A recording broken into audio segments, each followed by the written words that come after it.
Oh, everyone can hear me. Great. Although, how's So the here sound? they can hear me too. Oh, on Facebook they can though. Welcome everybody. Oh, Sorry about the delay in getting started today. We are live from the Michigan.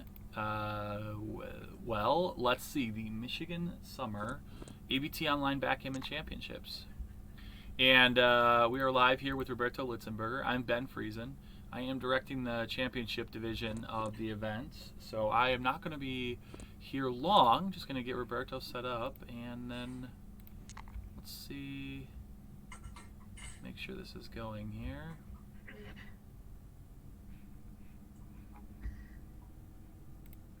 Looks good. And then I will set the Zoom meeting so that um,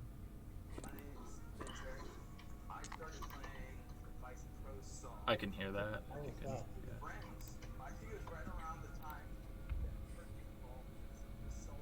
Can you turn that down, Roberto, or mute it? I'm trying to turn it off. It was the ad to see myself on YouTube. Oh, nice. Yeah, I had to have to see an ad to get to this stream.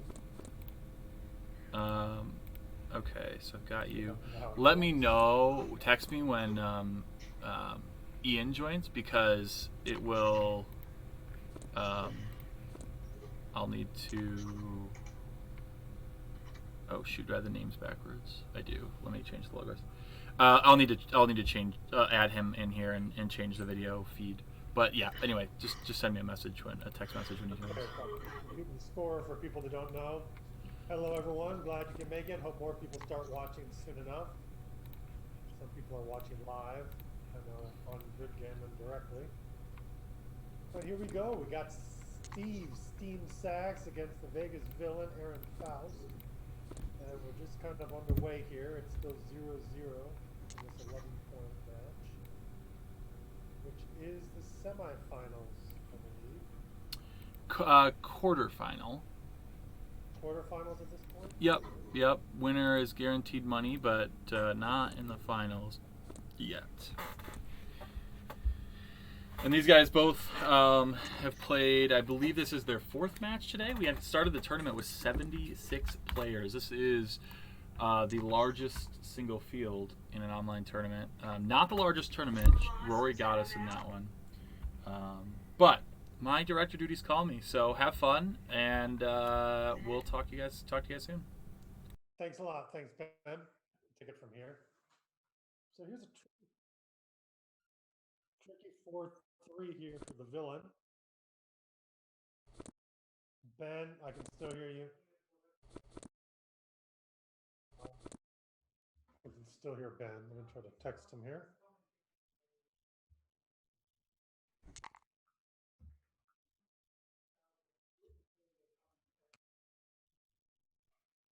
Okay, 4-1. This is tough. You don't really want to break your board, but I think you don't break. I would. Okay, only I can hear you. Okay. Well, that's confusing, Ben. You're making me look bad on screen. Jeez Louise.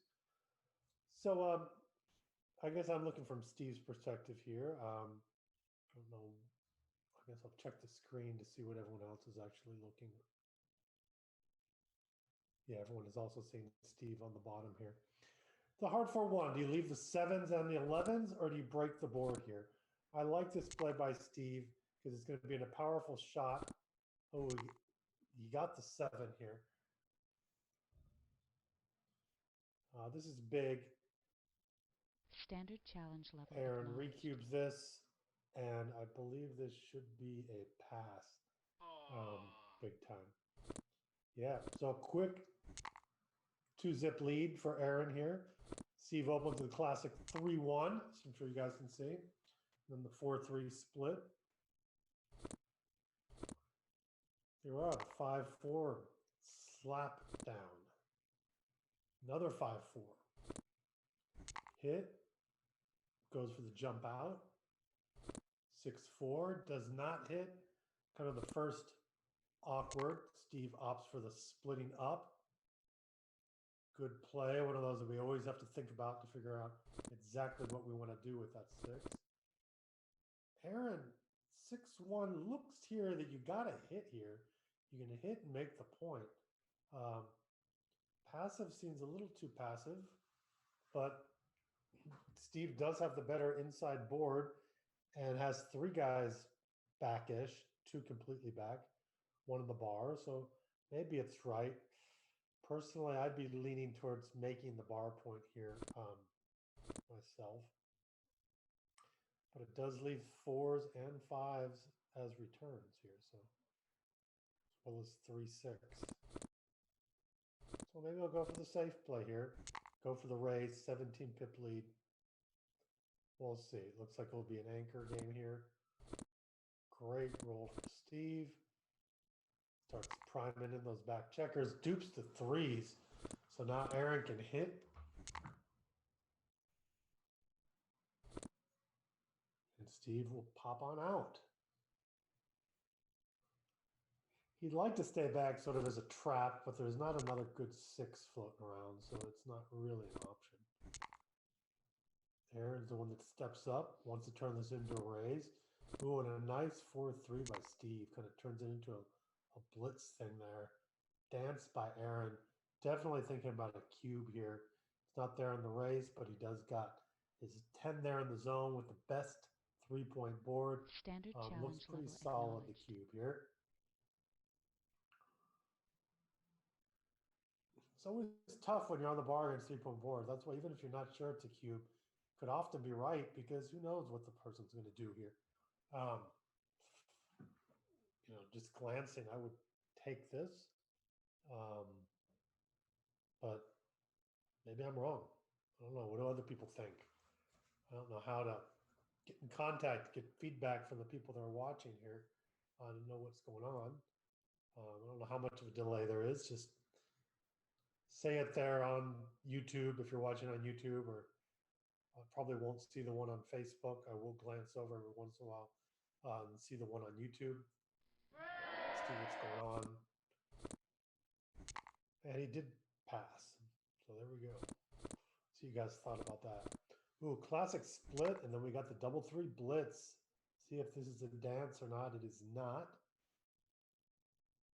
The villain comes in. Comes on the 4, down with the 2. Ooh, double 6s. Nice big numbers here for Steve. Now Steve is thinking, should he blitz with the last 2 or pop on out? Since popping out does leave a direct shot, it may be right here. I mean, you've gotten big numbers way ahead in the race. Just blitz it. And that's what Steve does. 4-5 anchors. That's a good, solid response by Aaron. Definitely a cube saver, as any dance would have been either too good or coming in awkwardly would either too good or would have been a cube for sure. 3-1.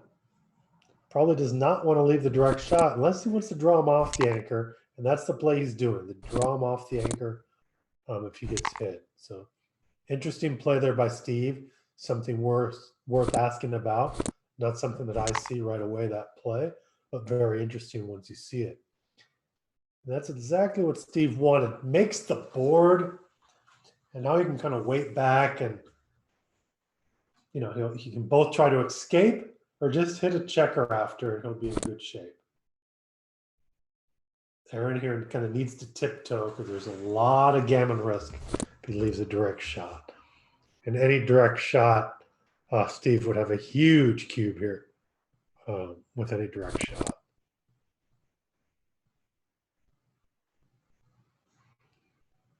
So here, Aaron is checking out the play, the hit.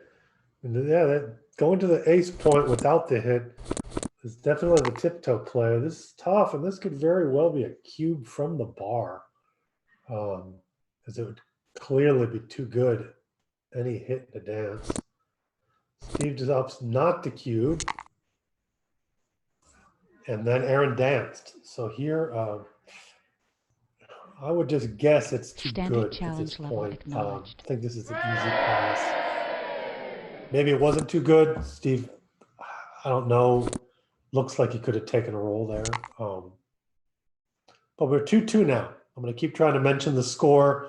because I know it's hard for you guys to see it on there, but now we're 2-2 in the match to 11. So we're basically playing a 9-point match.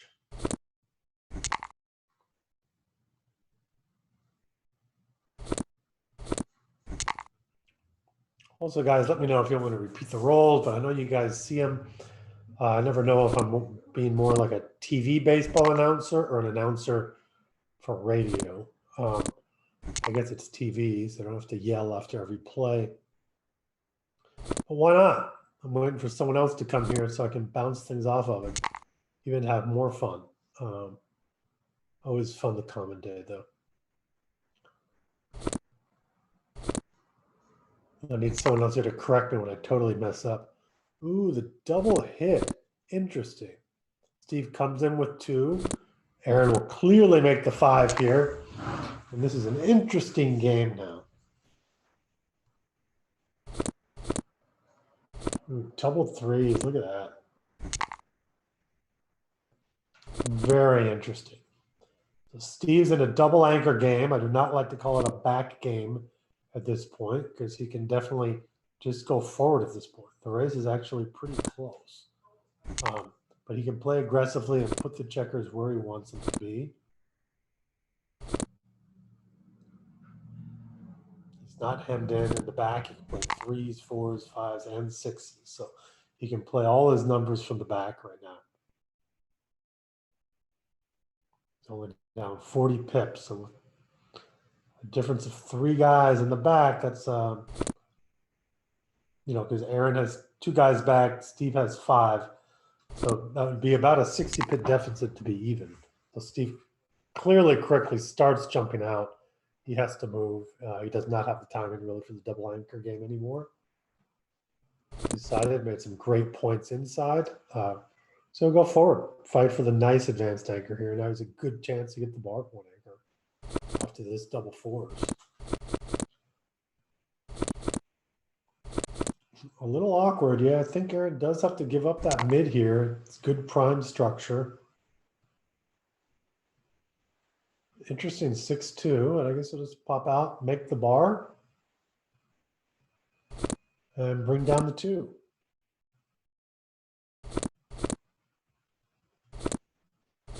Oh, that looks even better. Goes for the 2 and the 3. He could get hemmed in, but he does have decent relative timing. Because Aaron would have to bust something or run. It's tough being hemmed in where only 4s and 5s can get him out. But interesting play because Aaron does not have that much relative timing. So that was a great roll there for Aaron to be able to pop out the back checkers and not need to break the board. And this 6-3 is not good at all for Steve because his back checkers are really hemmed in. And again, he does not have the timing to have this many checkers back.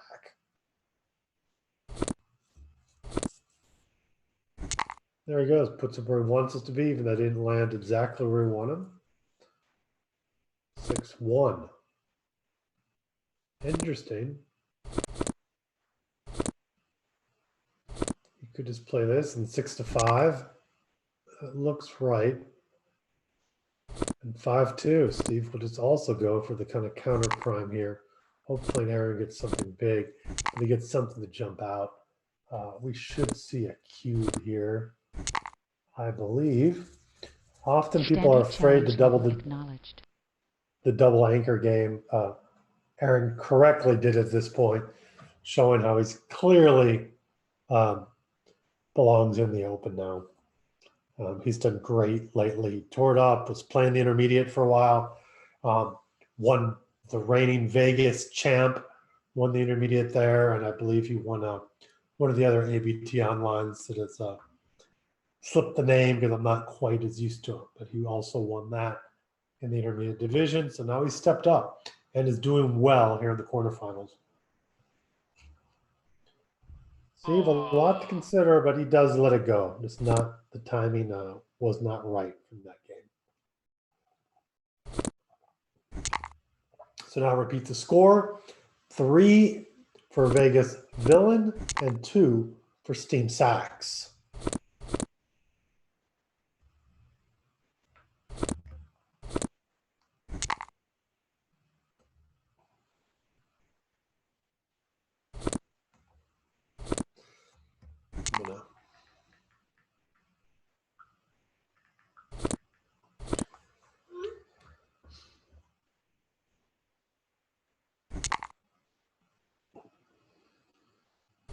Okay, Steve jumps up to a fast, nice advanced anchor and makes a great 4' there with the double ones. Awkwardish 4-2 here. Can't really safety the blot. We'll have to leave a shot. Well, he has another blot, which is one step away from the edge of the prime. So this is looking pretty good for a cube here. And Steve takes advantage of it. Snap take. Could very well be a take. I recommend just always waiting a little bit longer on these cubes to at least look to see what's going on here. Good transition play. Look at that. Good play by Steve, making that innerboard point. Not afraid there of the comeback shots because Aaron's got that blot in his board.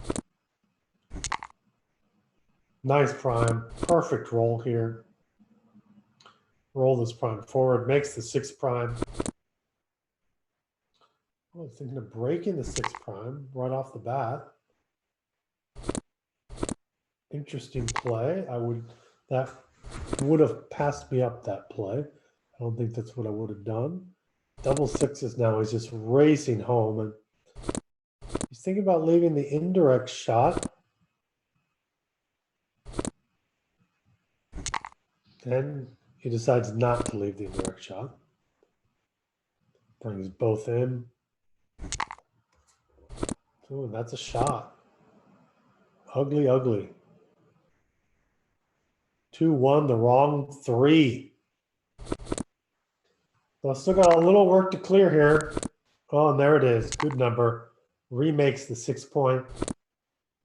Villain's just going to scramble in, make the board, but he should probably be thinking a little bit of saving G here as well, not playing too deep to his board.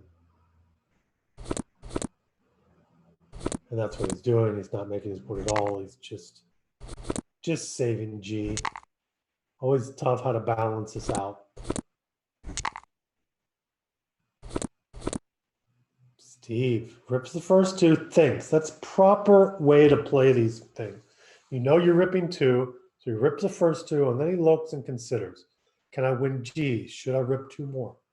And if he wants to win a G, he's got to rip 2, and he does. You know, there are some Gs out there, but they're not a lot. Aaron has did a good job bringing the pieces in already. And Aaron decides not to waste and just runs here with the 5-2. Ooh, now he decides to hold. Again, always tough. But I would run here as well. 6-1, he just cleans it up. That was good for Aaron because one less roll. Steve's back to even checkers. Pick and pass. He does do the pick and pass. Couldn't save a roll. 5-2. Ooh, lousy dance. No, 3-3 is good though. So 4 rolls. Aaron has to be off in 3. And he's going to do it. He needs only 4 crossovers. 2 of those are ones. So I would not waste the pips here. He did not waste pips. He made it with, he's going to save now, and that's it.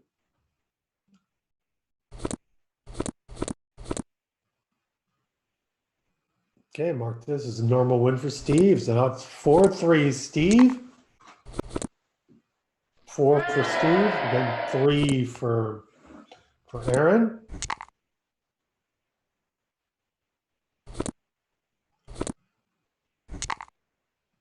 Steve's the first one to make a point. Aaron's the first one to make an anchor.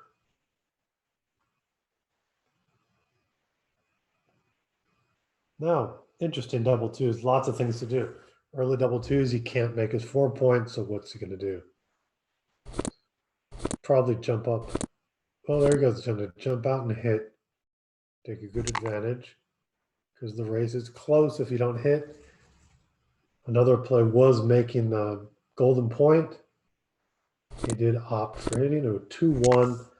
I love that classic 2-1, making the 5 with the stripped bar. Always a fun play to make. 2-6 remakes the prime. Now again, pretty strong position here for Steve. He's got 7/8 to hit on the outside.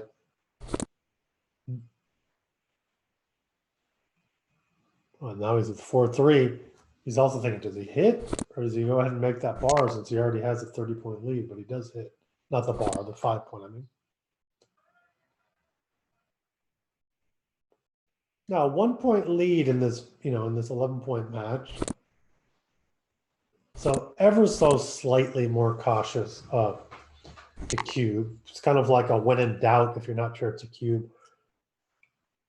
Lean towards not doubling, but not a position for any major correction.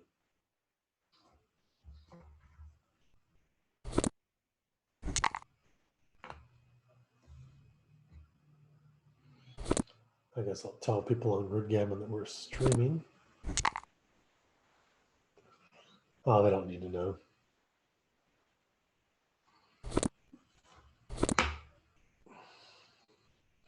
These people are watching and commenting in the match. That's just not really, I don't like it. It's not really good etiquette. Two people that are playing need to concentrate. It's the equivalent of talking around the table. Look at this. Oh, look at this. Interesting. Hit some of the A's. Probably right. Maybe not. Ooh, double slot. Interesting. Big play. Nice and interesting. And immediately is going to put a bind. It's going to pressure that timing right away, Steve. He's got blots all over, but the villain's got 5 guys behind a 5 prime. That's not what you want. You can go have 5 guys, burgers and fries, but not 5 guys behind the 5 prime. So gets to the point where you kind of want to play forward, you want to make points, but you can't. 2 in the air behind a prime. Steve would love to anchor in a place where he can't get primed. He'd like any anchor now. He'd love a 2. He does not get it. Aaron's got good. He got 6s to jump, and he's got small numbers to make the 5. There's a 6-2. I'd go out, and then I wouldn't do that. I would go up with the other one here, Aaron. You really want to bring it up so you can get out. There you go. It looks like he heard me. Up and out. Steve dances. Very interesting. Standard here. challenge level acknowledged. Oh, doubles. I'm not sure about that cube. There's still a lot of work to do here. A lot of work to do. Easy scoop. I would say I think Steve was happy to see that cube. Of course, now he's going to have 4 on the roof. Unless he's scared, no, he steps up to the one that doesn't hit, or is he going to hit? There he goes. He pulls it. 4 on the roof. Oh, he can still back it up. It's a pretty play. This is what the fans want to see. It's exciting. It's how you either win big or lose big. Oh, he opts for the non-fan friendly play. That's like a sacrifice fly in baseball. Or bunt the runner over. Well, I like bunts. I'm a National League guy myself. But this is just, Aaron desperately needs 1s and 6s here to pop out. Steve is in a grand position here. Although he will bust. If he gets a 2, it's not a 2-5 or 2-6, he will have to break, which runs in some interesting plays. A lot of times you break and you can break the 5-point here. And then there he is. Steve is now saying, oh, does he re-cue? And if he was losing this match, if he was down, I don't think there'd be a lot of hesitation to ship it. Since he is leading and has a cube, he is more hesitant and will take more time to think about this. But clearly, if the villain has to break another point, it will be way too good. An easy pass. Now he's in. I think Steve can comfortably cube this. Unless he just feels that it is too good at this point, but he is losing in the race. Standard There's challenge a lot level of timing. There's a lot of things can happen. So Steve does recube. The villain drops it like a hot potato. Yep. And so now we have 6 for Steve, 5 away, 3 or 8 away for the villain. So 6-3 in this 11-point match. 3-1 for Steve. Point or advanced anchor? To make the golden? Yes, he goes for the golden. He's thinking about it though. Always hard since he's leading. He's going for that defensive anchor. You know, he's afraid that 8 and 9 is hitting the background. Now he's backing up. So no, I want to go for the 5. You'd have equal boards after the 5. I wouldn't be afraid with 9 in the zone. I would go for the 5-point here. If it's better than the 4-point. That would be my play. Steve also makes it. Good play.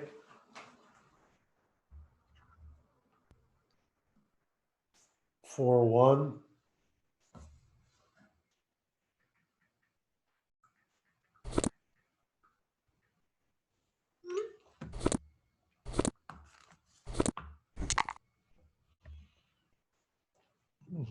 Jumps out. Ooh, jumps out into double sixes. Well, Steve doesn't go for the blitzy play, I guess because he's ahead on the match, kind of playing it safe. I'm going to put the 2 on the roof there. Myself. Standard challenge level Now he can cube. So he's probably just playing for less volatility, knowing that he was not only sneaking up, I mean, he was at the cube. He may even have a victory here. It's a tough take. And he does pass. So now it's 4 away, 8 away. Oh, and this is just, Steve is just crushing it, double sixes. Of course, it was his way out with the back guys. The door was closed, found it locked. Double 1, nice reply. 1-6 cannot hit on Steve's 8-point because that's blocked. It does not make a good point. Leaves a shot. Hits loose. 6-5 pops right on out. Dupes the jumping up and coming out numbers. Although he got it, he hits and covers. Steve 3-1. 3's covered, so you cannot hit with the 1. You correctly stave back. Aaron's going for the priming play here, I'm sure. With the 4-2. Steve has 1s to hit, but he has 2s to make the 4-point. Look at this. He got 4-2, 6-2. And there's the 4-2, making the 4-point. Boom. Tough play for Aaron here. Does he leave the 6s? Does he sit here and make the 4-point? The 6, that's clearly a play. You want to play efficiently, and I think he might have to do it. I don't really like this play. Standard challenge gets level scared. One thing you cannot do in prime versus primes is play scared. You have to be aggressive. You have to play your checkers efficiently. And piling them all up is just a scared play. And he might be forced to take, or maybe he'll lay it down. But if you're going to lay it down, you might as well have made the good play to begin with.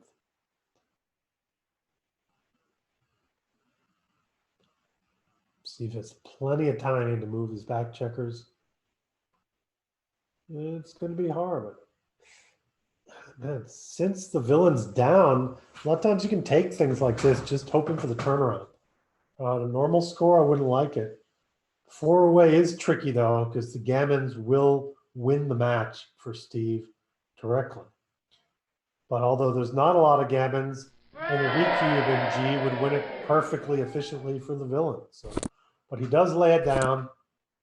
Now we're at 8-3, which is also 3 away, 8 away, just for the reverse players.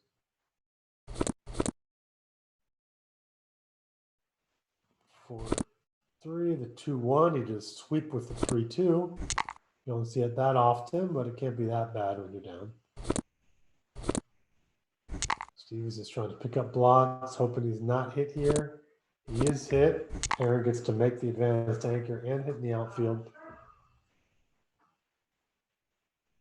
Not that comfortable of a play here for Steve. Guess he'll just come in with the 2, down with the 5, or jump out.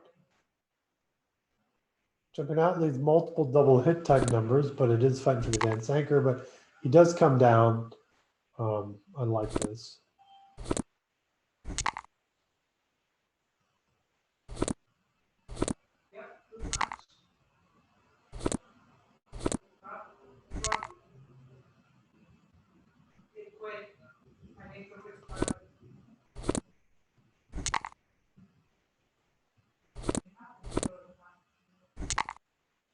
Steve's on the bar now. Ooh, double 4s. Great shot. Just making the 4 points obligatory. Steps up with the back guy.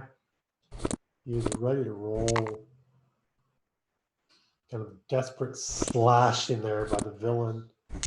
Steve hits, pops out. 3-2 makes the double anchor in the back. Steve's probably not going to be doubling anytime soon. Here it's interesting. What does he do? I'd probably make that 8-point. 8 point's a great point to have here right now. I wouldn't really be afraid of the villain's attack at this point. I'd probably make the 8 and bring the other one to 16-10. I guess Steve thinks this is better, and I would never doubt Steve. Probably thinks here if he has to hit, he has to give up that front anchor to do it. I just see people with a double anchor game, and it's kind of like rock, paper, scissors to me. You know, if the way you defeat it is by priming him completely. You crush him, especially if they don't have the timing. So I'm always kind of looking for that priming play. Steve gets it here. Now he'll do the 4 and he'll make it. He's probably gained on timing since he was hit, so he's even gained even more.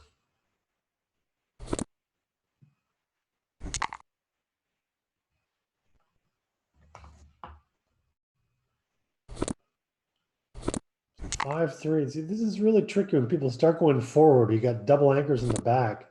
It's just really hard to play.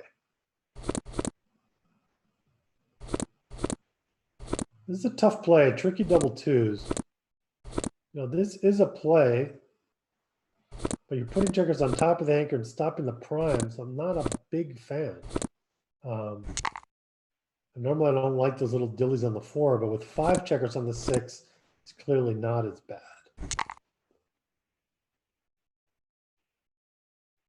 So 5-3. Not exactly what Steve ordered. He'll just run all the way out here. And 3-2 is a great number. Makes the advanced anchor here. So now he has a double anchor, but he is in a position to be able to move forward. If Aaron would like, which he does. Again, it's only 50 pip difference at this point. And if Steve gets re-hit a few times, Aaron will just come off that back anchor.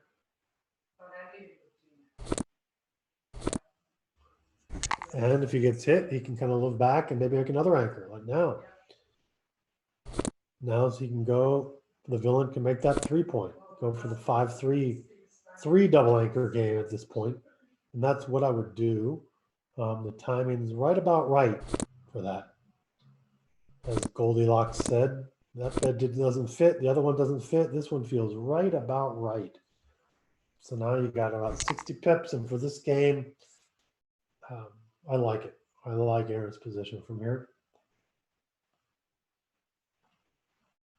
Especially when Steve's 3 away. He's not doubling anytime soon with contact.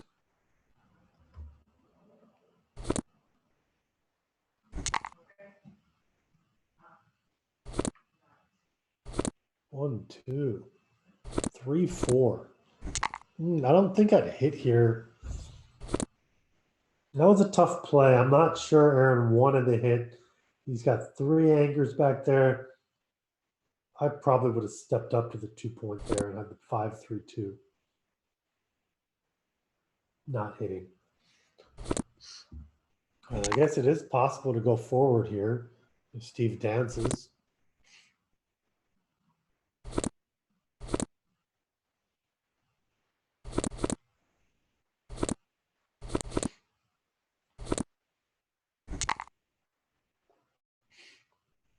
When he does the switch, interesting. Well, he's got the points you need.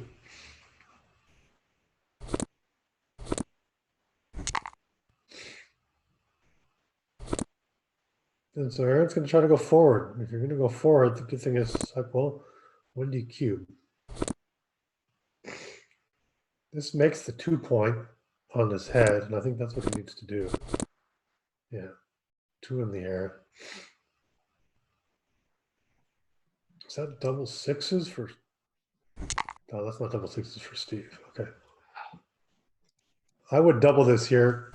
I would have cubed, I guess. I hate playing for too good at this score when you're losing. I just double.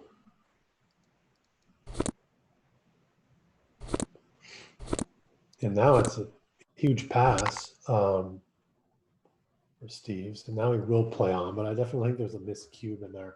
Standard challenge level Shoved it acknowledged. out there.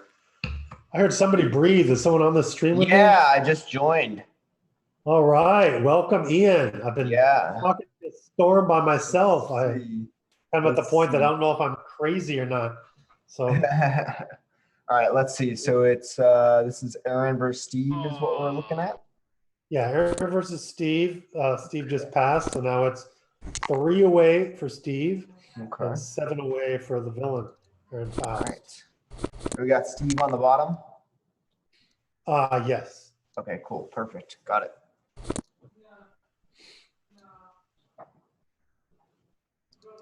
All right, so taking a look at this, looks like Aaron had a nice 5-5 early on, and now it's Standard just, challenge level acknowledged.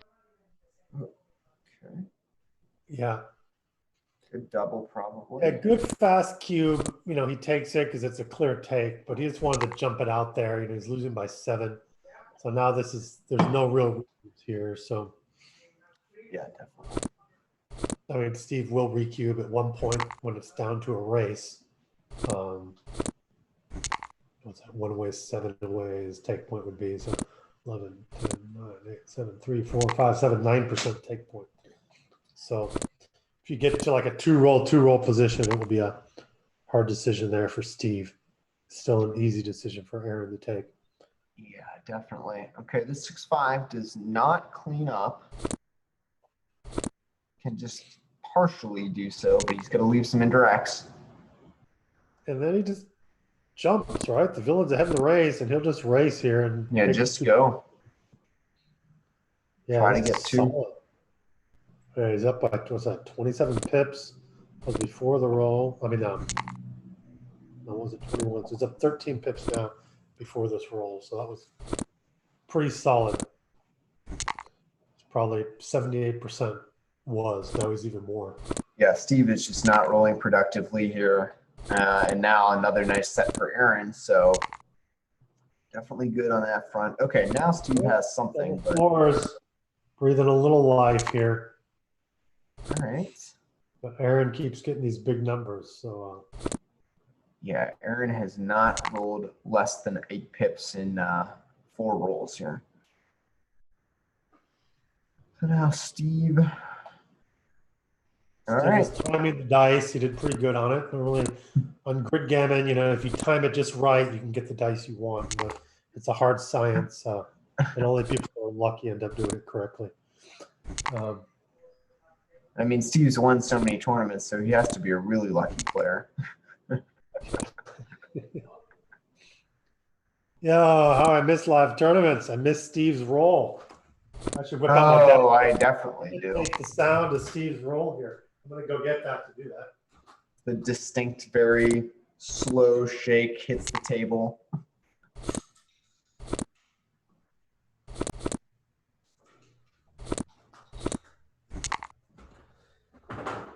I'm going to imitate a Steve roll here. I'll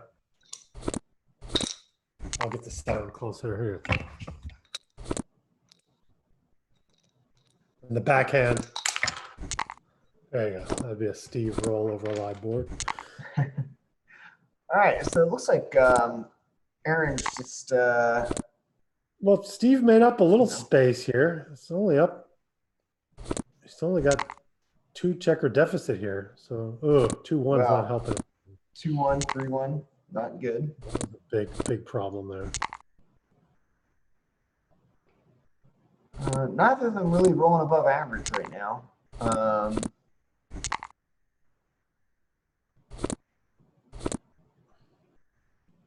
Yeah, and Steve has to do a lot more than rolling average anyway. He needs Yeah. beast rolls here, like 5s or 6s right now. And so what does he do here? 6-4 to go for the double 4s? Or does he need it? I mean, I think you're playing for doubles at this point, right? Yeah. Yeah, so he does do it. He gets the 5-4. 5-4. Get close to pairing them. Okay, double 3. Double 3s, but it's still 2 rolls, so Steve can do it with only 1 double. All right. That wasn't the double. It's not He's the gonna need best, another double here. but Okay, these double 3s are better. Ooh, no, close, very close finish though for as behind as he was. All right, looks like Steve's starting off with a great point. Yeah, 3 away, 5 away here. So that is 65-35. 3 away, 5 away. Yeah, seems right.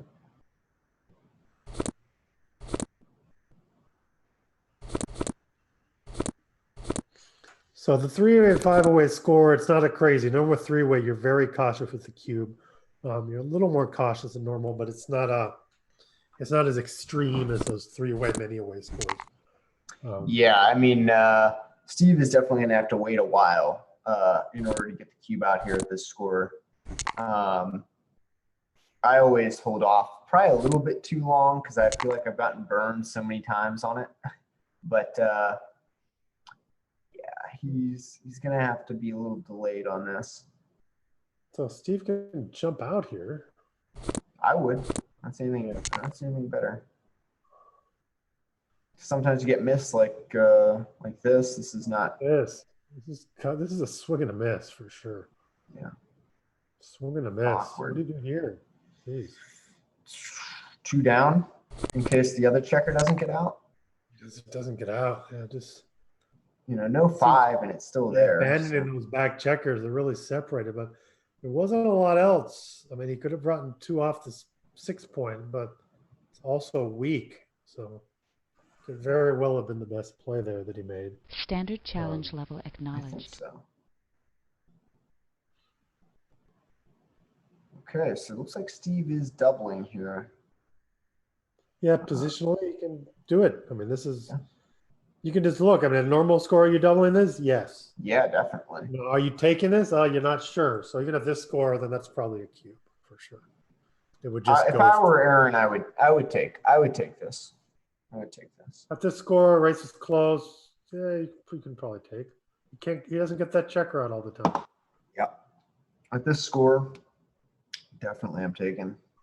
And I'm not going through them, but I'm sure there's some ugly numbers there that they'll recube right away. This one's not pretty. Okay, yeah, I can turn the video on. That works. 5-4. He'd love to be able to point on him, but cannot. I'm still in it. Loose. Oh no, he has to go around him. Oh, yeah, I didn't see the full roll there.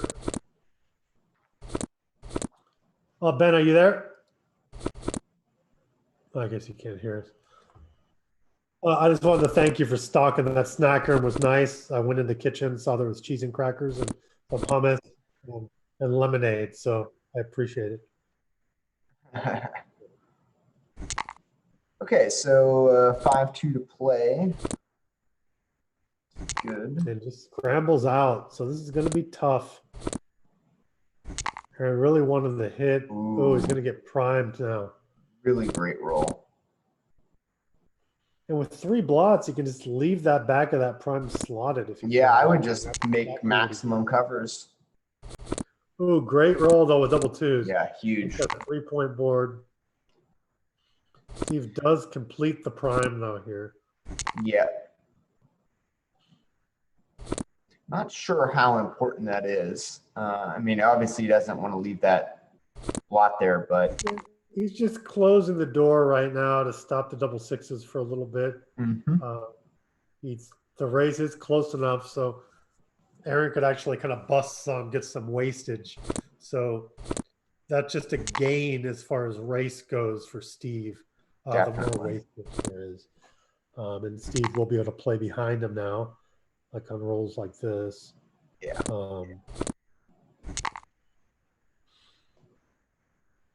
And the villain can play really without wasting it. He does make the board. That's typical. We always kind of want to make it just in case we kind of get that shot.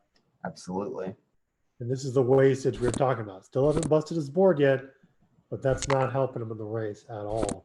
And then this is a good roll here for Steve. So Yeah, it really cleans things up. And now Aaron is well, Aaron should probably just make the 2 point here. yeah, I would. Don't think I'd hop off yet. Oh wow, and then this is a great shot. Yeah, so it looks like we're heading towards, unless he can get lucky here with a 6-3 or something. It looks like we're heading to Crawford 5 away. 5-2 plays itself.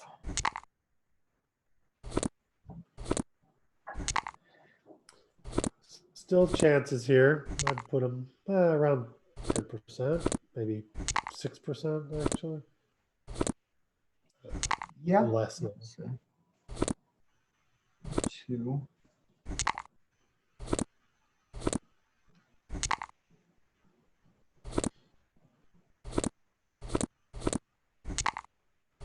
Yeah, I was gonna play this tournament, and then I forgot to register because I'm a doofus. So I just have to watch from the sidelines. Yeah, fun to play. Fun to play in these. Yeah, I haven't been too active in the online tournaments, but I'm definitely kind of warming up to it. All right, Crawford game. Here we go, Crawford.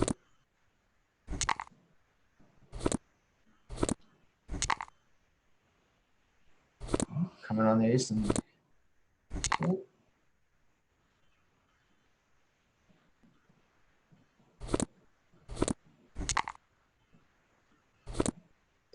So if, on YouTube, there's 39 people watching. I know we're streaming on Facebook as well. That's a good amount. yeah, definitely. See with the 6-2. Okay. So the thing that's kind of important to just think about is that at this score, the gammon isn't really that important for Aaron. Now, if he could get a backgammon, that's another story. But the gammon's not really that valuable. And the reason for that is it would get him to 8 points. There's not really that big of a difference between 3 away and 4 away, other than the free drop. So Exactly. Aaron just wants to win this game, or if he can get a backgammon, then Yeah, well, he early would is love pretty that, much but- plays like DMP. Yep. Except it comes into a point that if you had a closed board and you're picking up blots, and you'd want to pick up as many as possible for that backgammon hope. But absolutely not what's going on in this game. no, it is not. Looks like ooh, yeah, I would just make the point. Other way around, this is where you'd be picking up blots if Steve's the one that needed the backgammon. Correct. I mean, and a lot of backgammons happen on these ace point games where a lot are stacked up there. That's where you tend to see them a nice amount. But this 2-6 is solid. That's a great Double shot. hit, 2-6, and Ray is watching in the grid gammon room. You got a chuckle out of that one while he's watching 2-6 thrown. Now, this is kind of a weird game because, they both have a lot of men back. So, well, Steve has a lot of men back, and then Aaron's kind of primed in. Yeah, Steve has a lot more freedom back there to do what he wants, and he's really prohibiting Aaron from making any of the good points there. Right. 4 or the 5. But look at this roll. This double one isn't so free. I would just play to the bar. Off the back here. Oh no, he's given up. Look at that. Good play. Interesting. I guess he feels that that's better. I might have just left direct 6 and Probably kept knows something. flexibility. Interesting play to look at. It's not something we see all the time. Well, Aaron great needed roll. this. Well, you jump out, and you have to hit. You're going to jump out. Definitely hit. Or maybe he just jumps out with one to keep the other anchor there, assuming he's going to get hit. So he can come back and make the anchor. Who knows? Yeah, I mean, I guess his position wasn't that horrible. All right. So now with this, do you? Now you can see a switch for fun. Or you just go for the prime. Again, Steve just needs to win the game, but he'll switch now. Oh, he'll definitely switch on this. There's nothing else.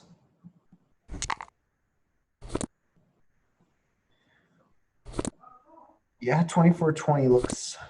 Oh, he's thinking about it. Break the 18. Yeah, break the 18 might be a little more flexibility, so he's going to get caught again. Good catch. So looking at this, yeah, he's now going to try to get another checker down there to attack in case Aaron comes in on the 4 and not the ace. Now, I yeah, don't know see. about that play. I would have stayed back on the ace and not gone to the 4 there. That was Yeah. Aaron, I think. I just would have hopped out. What was that, a 4-6? I just would have hopped out to the 10 point. Yeah, he's still a little behind, so he's going to want to stay back probably. This is an interesting position. Well, see if you can get off the ace point.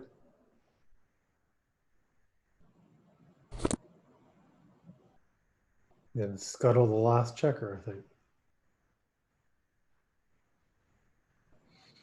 I just really wouldn't want to get hit by 7s or 4s here. But he doesn't care, so he probably knows something. You know, that checker on the ace is not hemmed in, but sometimes you just want to kind of get it out because Steve, again, is winning the race. Yeah, get some movement. Now, this is a hit for sure. Nice return hit. A nice return there. Mm-hmm. Oh, So I would have whacked probably. I'd hit. He's down in the race and 5 checkers there on 1 point. You're not doing anyone favors there with that. Steve can play aggressively here. He might slot the 4 point here. It's clearly 2 plays or 3. I mean, he could jump out too. This is what I was looking at. That to me seems a little bit big. This is reasonable too. This gives up the outfield a little bit though. Well, I mean, he's going to have a hard time bringing it home otherwise. This pace, double 1. Now, I'm hitting both. Yeah, DMP, I don't know. Does he need to? I'm not doing that. That I do at other scores if you needed G's or something for sure. I don't know. It just looks so strong if missed.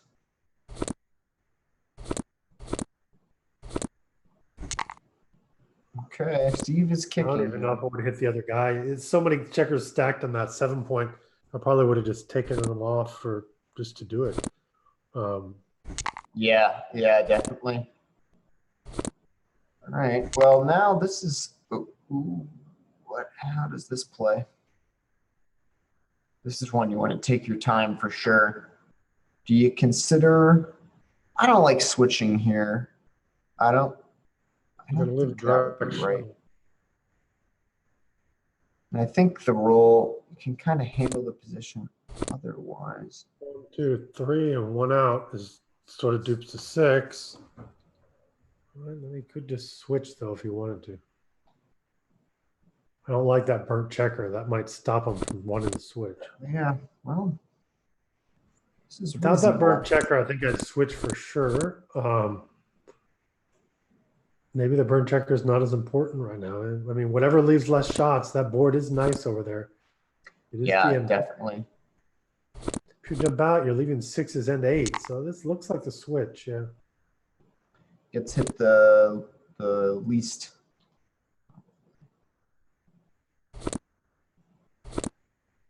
Yeah, well, this other, I mean, that variant was very few hits. Yeah. Pick and pass. Yeah, definitely just put him up. Because now if he dances, you can maybe pick up that other checker with the 4 and gives you plenty of time to just swing in. Ooh, now this should be a whack. I hit for Villain has sure. to hit. For sure. And Big there's miss. Steve. Bring it down to Oh, he cover. can't. Still can't cover. Could don't lift, know but I don't think he should lift. The 1. Commanding What does- position oh. for Aaron now. Yeah, in group game, I always get confused. They pop up the dice, and I can see the other player, but you don't see when the other guy dances. There's no real delay. They disappear really fast, the dice. Yeah. Now this is now looking a little bit nasty. Guess he just leaves. Well, it's kind of a pay now, pay later in a way as well. If you bring the 6 down and get hit, you're that much closer to not losing the G. As you said, G's aren't that important. Yeah, I play 14-8. If you don't, you can end up leaving the shot anyway after when you get stripped. So you might just. I play 14-8 for sure.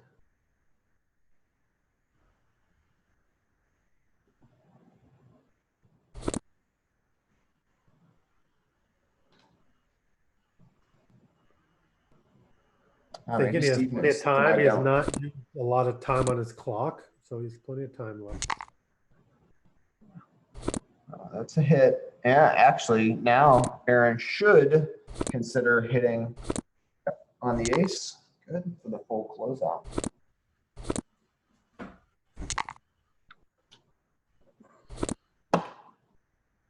Closeout. This is what we said. No need to fish. Just thinking Backgammon's about important. Gammons aren't. So some kind of backgammon go-ish situation could occur after. Yeah, this will be really interesting to see how he plays the checkers. Okay, he's already getting a little awkward. A lot of shot leaving numbers here. That ain't one of them. I would rip and go. I would have ripped and gone 1. But. So it looks like the Okay, so there's no backgammon here. gammon is maybe in play, but it's not super important. Well, I'd like to see the gammon because I'd like to see if the villain tries to do the trick on Steve Sack. All right, let's see. Okay, you might get your wish, maybe. Another double. Oh no! Even double 4s, Steve can get off. Yep. So. All right. So 1-away, 4-away post. This is a fun score, though. The villain makes the 6-1. So this is probably going to be a pass unless he gets something beautiful like this. This is great. That's beautiful enough to take, I think. I still think you make the bar here, right? I don't know what to score because if he's going to take, he's in gammon save mode. So I think step up on gammon save. Yeah, for money, it's bar still, right? Standard challenge level. Yeah, now he cubes, and now he's going to take. Yeah. Wow, that's a great shot. Oh, wow. That's a great shot. Ooh, exactly what you want, gammon go. There should be no hesitation if you're making the 5-point immediately there. He has to be all blitz all the time, almost ignoring that back checker. 2 down. Great. Well, now Steve's got something. Well, it's prime versus prime, but he really has to blitz some here. He really needs to make it. Well, and Steve does not want to play prime versus prime at this score. I mean, there's just no doubt about that. A lot of gammons happening with that type of game plan. Oh, that was an ugly 6-5 before for Aaron. Mm-hmm. And 5-3 is not pretty either, but now he will bring him 2 down and be happy. Absolutely. And Steve, rightfully scared to step up here. So what's he going to do? 7-6. Aaron would love to bounce out and hit here. Double 2s makes the 5 prime. 3-2. And puts Steve in a bind. Yeah, I'm hitting all the time here. And Steve might be a little afraid here for the G's, but he makes the decision anyway, it looks like, and seems clearly correct. Because Well, now this looks okay. And here's a hit in Yep. off the edge and coming in and hitting on the deuce. This is what prime versus prime is all about. Just come in. Oh, and I had the wrong guy. I guess he Yeah, danced you were again. looking at the white, and I missed it. Yeah.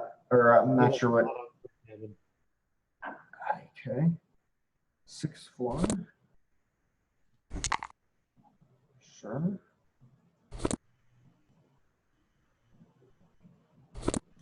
So Steve has the time to get up and around Oh, right now. well, Not so much for that. Oh wow. Yeah, see, this is these are the dangers. Time's not on my side. Oh. Not Devastating bad, crunch. though. Not bad. He does not want the 3-1 if he's going to get any. That's what he wanted. He should probably lift. He does At not the want score, I'm going to lift. I'm just playing not to get gammon at this point. Yeah, if he lifts, the G's here are, if he gets closed out, it's about a little under 3%. He's not closed out here. So I said if he lifts, the G's are like 1.5% here, probably. In this position, if he doesn't lift and steps up, he's going to get hit a third of the time. I would say they're at least 10%.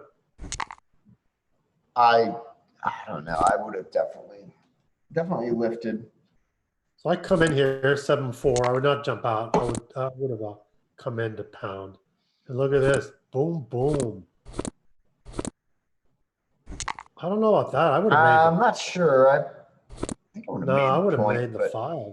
But, oh, well, he's rolling on it now. Going for victory. there you go. Well, this is out. This is rough. So if he gets perfect Baron, he has about 40% chance of G here. Will be the match. If so. On that tough decision play.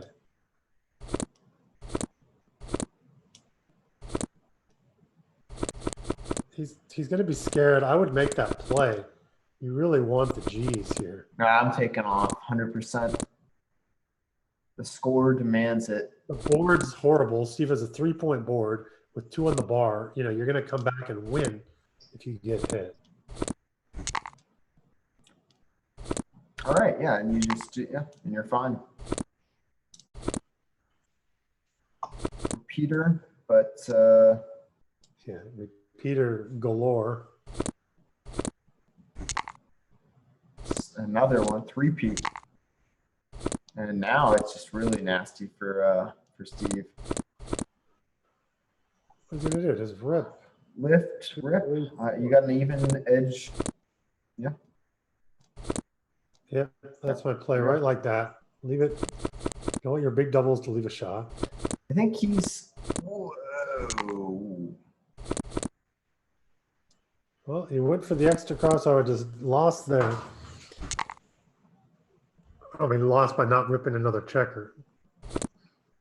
Steve could get off here. 1, 2, 3, 4 rolls. 3 rolls. Oh, that hurts. That hurts.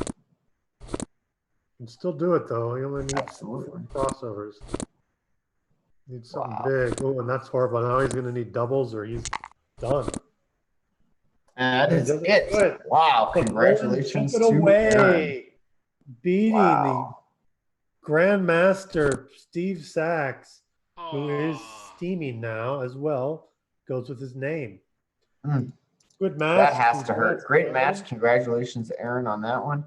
Aaron is really just doing great lately. He's on a tear. He just won the most recent, or one of the more recent advanced events. So let's take a look here. Yeah, really strong. I need to go and get something to eat for dinner. So I'm gonna take a break here. But if I can share my screen, I will go over the match and look at it. Get another one. Yeah. So how did they play? I mean, we didn't see. I didn't see the first half or the match or so. I'm running it now. First, I do it a quick like 3-ply. On the 3-ply, it says Steve played a 3.2. The villain played an 8.9. That would be the equivalent of like your Galaxy type setting. Right. My more intense world class takes me a while to run, so I always roll one and then I roll the other. Absolutely. Good idea. Yeah, that's the nice little Galaxy thing. You get the instant, quick glimpse. And then if it's interesting or close, you can always run it again. So that's Yeah. a good idea. Let's see. Give me something to eat. I'll quickly ask Ben if he wants to, because I can't share the screen. If he just wants to cut it, I'll just tell him match is over. Absolutely. Match over. Should I go over it?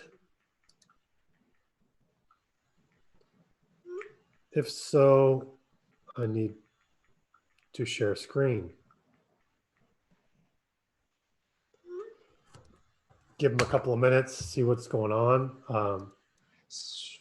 What Really was the verdict on that 3-1? Great player, no introduction. Everyone knows that. Even on that strong match. Hey, Ben. I'll get the next match up pretty quick here. I can go with Howard and Aaron, just continuing the trend, or we can wait for the winner, the match on the other side, which has Ray Fogeland and either Phil or Raymond. I don't really care either way. Let's do a match in progress. I'd rather just kind of go over this one. Yeah. Okay. Sure. So or come back or something like that. yeah. So how long do you think you'll be for the next match? I'm not sure. Let me look to see where they're at.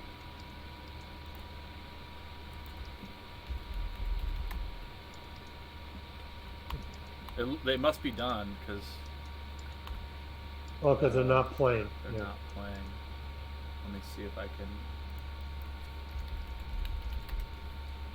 Yeah, they're not in a game, so they must be done. So we'll do the Ray Fogerland versus whoever won that match next, and I'll come on here when they're getting started. Oh, Ray Fogerland, Aaron Faust. No, nice. Either Ray Fogerland or here it is. It's Phil Simborg versus Ray Fogerland. Oh, that'll be a great match. Yeah. So as soon as it started, I'll be back. I'll get it going. You guys can talk about any positions. I'm not gonna be able to show them though, so we'll just have to wait. So are we streaming right now, or are we going to take a quick break and I'll go grab something to eat too and come back and.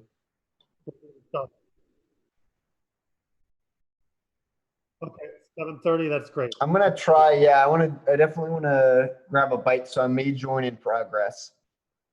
All right, sounds good.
All right, we are back.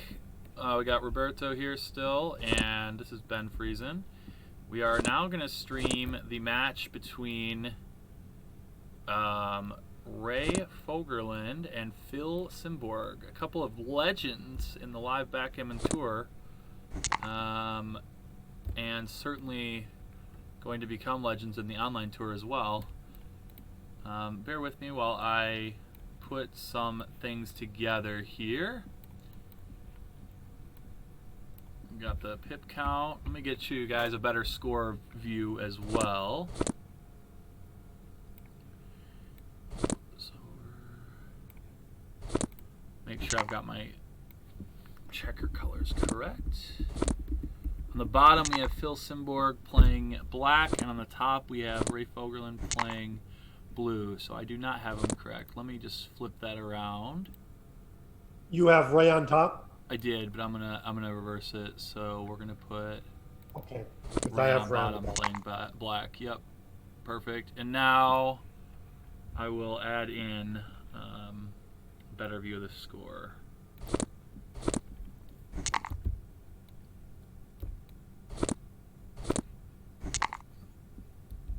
We're not streaming yet, are we? Yeah, we are. Welcome everybody. Nothing like, oh, oops, yeah, we're streaming. All right, cool. Got a little review there. And we'll get the score in there. Oh, it's a match to 11.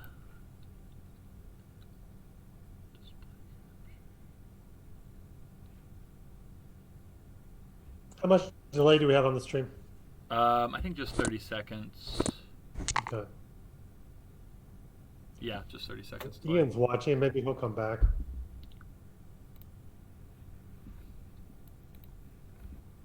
So are we off? So here we are. It's Yeah. I don't know how you guys can see the score. 1-0. Ray's up to a fast 1-0 lead. And is now just trying to contain this back checker of Phil's. And that's a big number that does not cover at least a double shot. So not fun. So he's probably going to make the bar here and safety up another checker so there's less double hit numbers. There's not a lot that he can do here.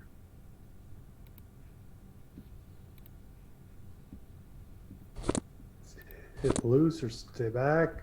Probably stay back, going for the prime. This is 6s and 2s. It's going to take a look at the other play of hitting on the 3. More numbers hit that way. Okay, so he's not looking at that because more numbers hit. Does go for this option. Phil's thinking, well, should I double? I'm ahead in the raise, and I'm going to hit him with 6s and 2s. If he looked at his last roll position, it would be a cube. All single hits do not win it automatically, though, as Ray can easily come in and hit as well with 2-6 or 5-3 or other numbers. If Phil only hits with a 2, it doesn't jump. So if Phil hits with like a 2-1 or 2-3, Ray can also come in and whack with 5-1, 5-2, 5-3, 5-4, 5-5, 2-1, etc. So we got lots of numbers there.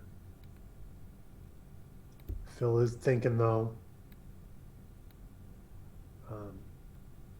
be an easy scoop here, but he is considering the cube and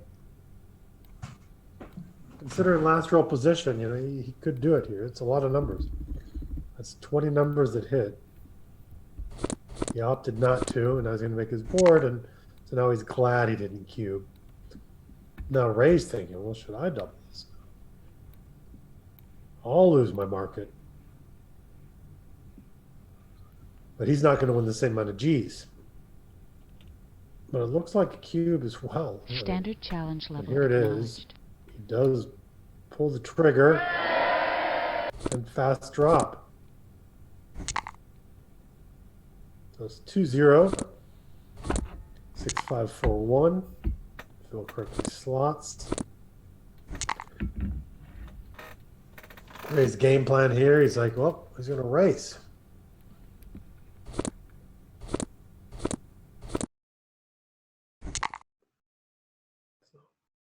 Ray's going to try to tiptoe it home. And this helps. What did you do? 3 down. Nice play. Nice builders. Stacked here. Ugly position here for Phil. And this could very easily be a cube as well, even though it's kind of pointless. Being hemmed in on that 3-point is ugly.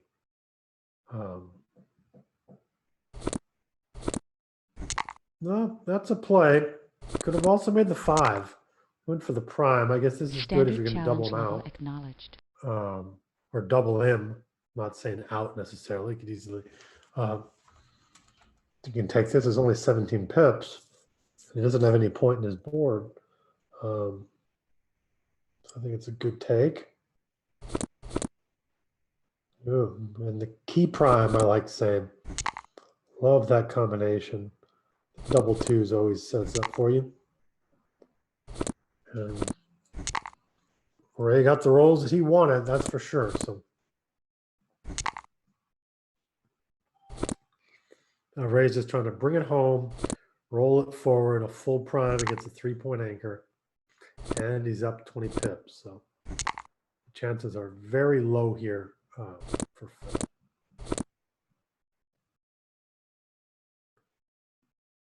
These are the kind of scores you need to know in matches at times when you double, even when you're a big lead when the other person has a low take point. I'm not sure exactly what Phil's win chances are here. I would put it somewhere around the 15%, 17, 16, something like in that number. So at certain scores, that's when you'd have a hard decision. As in all holding games, there comes a point when your anchor is actually more of a liability than an asset. And that timing that Ray has is what makes it a liability to a certain degree. But here now there is at least one bad number, and Ray found it. He's done for 2-6 from the bar, but he really blows it with 6-4 against 3-point holding games. It's not quite as known for that, but it happens to him all the time. So that was another one right there. 6-4 for Ray, and right back. And this is a nominal cube. You can actually play on from that position. There's no roll that hurts Phil whatsoever. You're supposed to just play on and see what happens, at least until there's a roll that leaves a shot. Phil knows that. He's probably just wants to hurry it along. It's not a big deal either way. But it was correct to play on there. So 2-2. Match to 9. I mean, it's like 0-0 in a match to 9 right now. It's 2-2. 9 away, 9 away.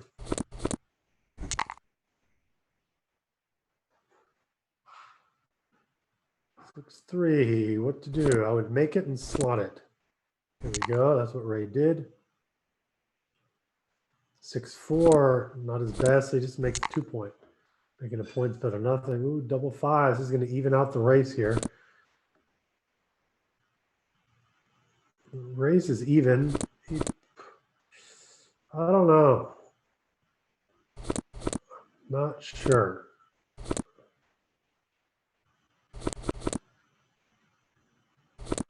This could be a partial run. Again, it's always tough, but only 3 pips. The partial run might have been right, but Phil's so awkward. You might want to, Ray might have done this just to leave him awkward. Now he can make 2 points. If that was his game plan, he should do it now. Make the 4, make the 1. Still hoping for awkwardness. And he got awkwardness. So now there's going to be a shot.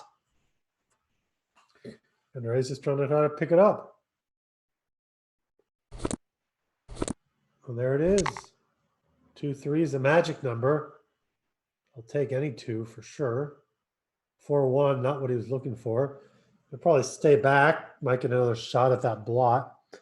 Probably go 8-4, 8-7, I would guess. Sure, there's some other cute plays in there, like 8-4, 6-5, or 6-5, 6-2, or something like that. I guess he figures now he's close enough, he steps up and away.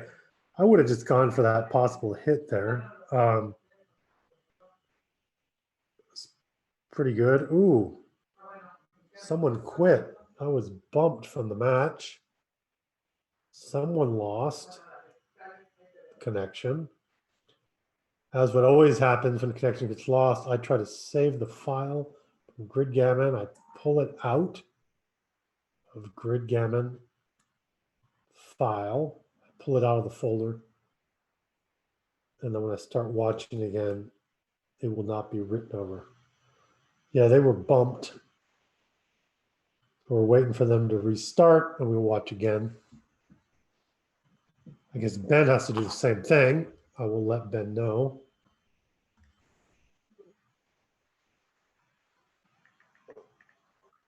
Oh, you got it, Ben? Okay, I was gonna text you to say to hop right back in there, but it's good.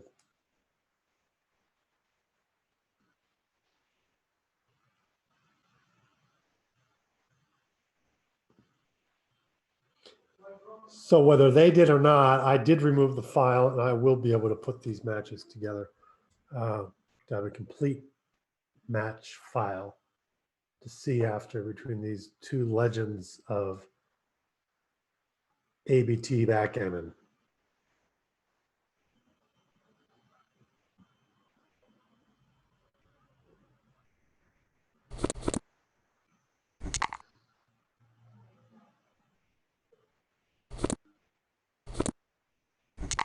Yeah, I missed a little sequence. There's a question of whether or not Ray should step up there to engage contact or stay back for the low numbers.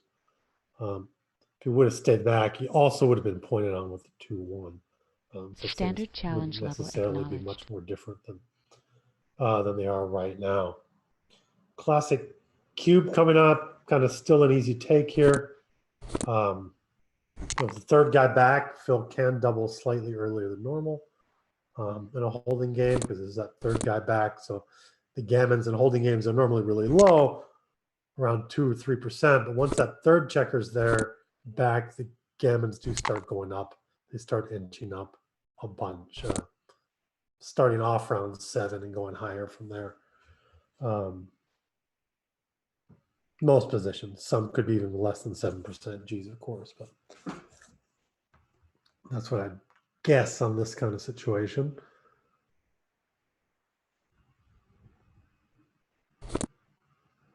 (3-1) just steps it up. 6-1. We'll see another pick and pass. Does leave lots of shots, so he's not going for the pick and pass. He's going for the safe. Probably right because he has such a commanding lead. And the 6-2 is a bust unless he abandons the 5-point. Possible with a 3-point board to abandon it. There are some hit and cover numbers, but the pointing numbers do leave a shot. So, do you break your board? No, he says. I only break my boards in karate class, as the great Justin Newell said one time during a stream. I love it. That's what he's going for. So he only breaking his board in karate class, his interior board, or is he just going to bust it and play for contact? With the blot, go for it. Run it off to 20. Bring it around. Let's see it. That's sort of a in-your-face play. He has to roll a perfecta. I like this. I just keep bringing it around. Leave the 6s, because if you do get hit, your 6s are blocked for sure. So you have a better chance of a 6 to be able to cover it than you would with a 4, for example. But he does bring it in. And that's what we're talking about. Look, 4-1. Ugly. This is a shot. Oh, he can play that. He can jump around it. It's not a shot. I guess I was hoping for fireworks there. Calling them a little early.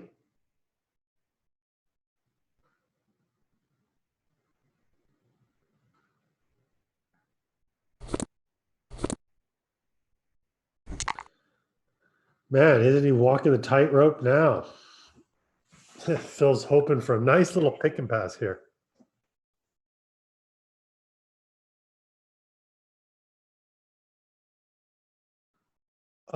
This 4-2.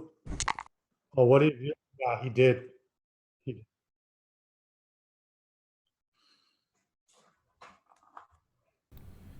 And now here, 6-5. Can't hit, oh, obviously. you have to jump around. Jump Yep. the valley. Just gotta hope that you can pick pass next time.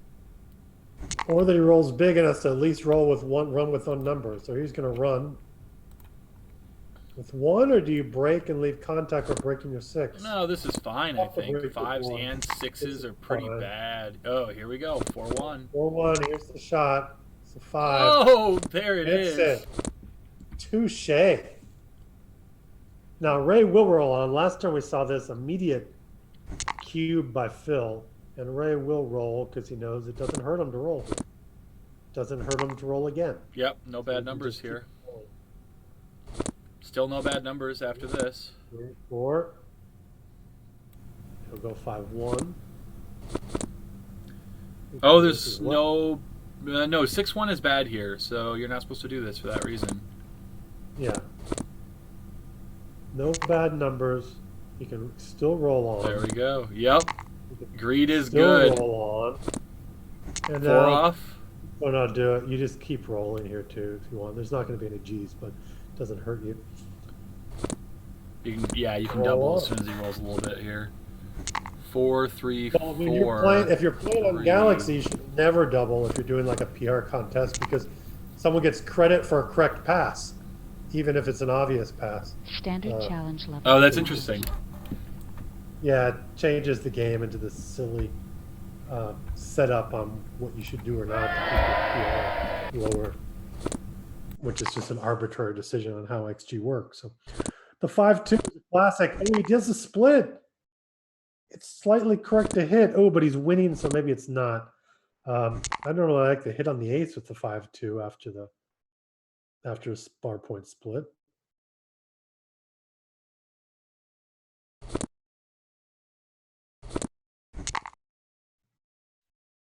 So 5-2, is that a miss? It's a miss on the bar. There's another play there as well. Phil could have just covered and then slapped on the ace point checker, which would have duped the ones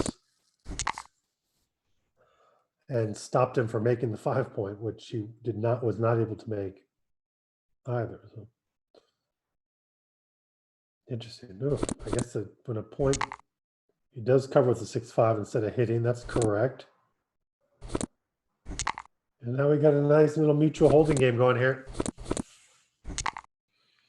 Nice advantage from clearing from the back. So now that mutual holding game is no longer mutual. It's just a holding game.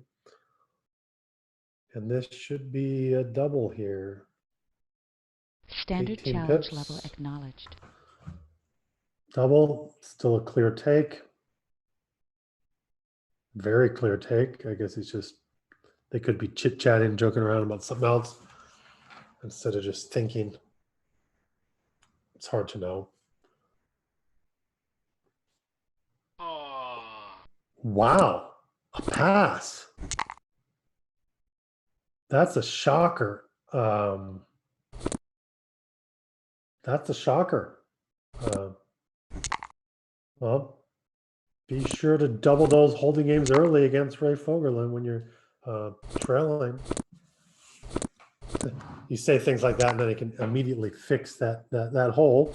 6-1, nice roll for Ray there. Look at it. Both 5 points within the first couple of rolls of the game. Beautiful.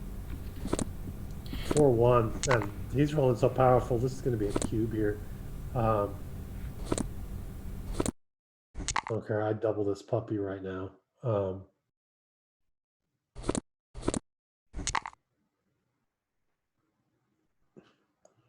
Doesn't weak type roll.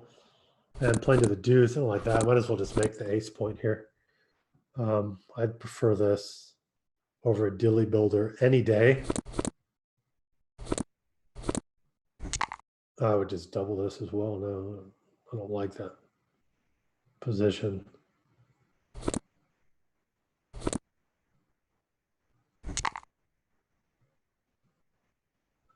because he's being hesitant because he is leading slightly.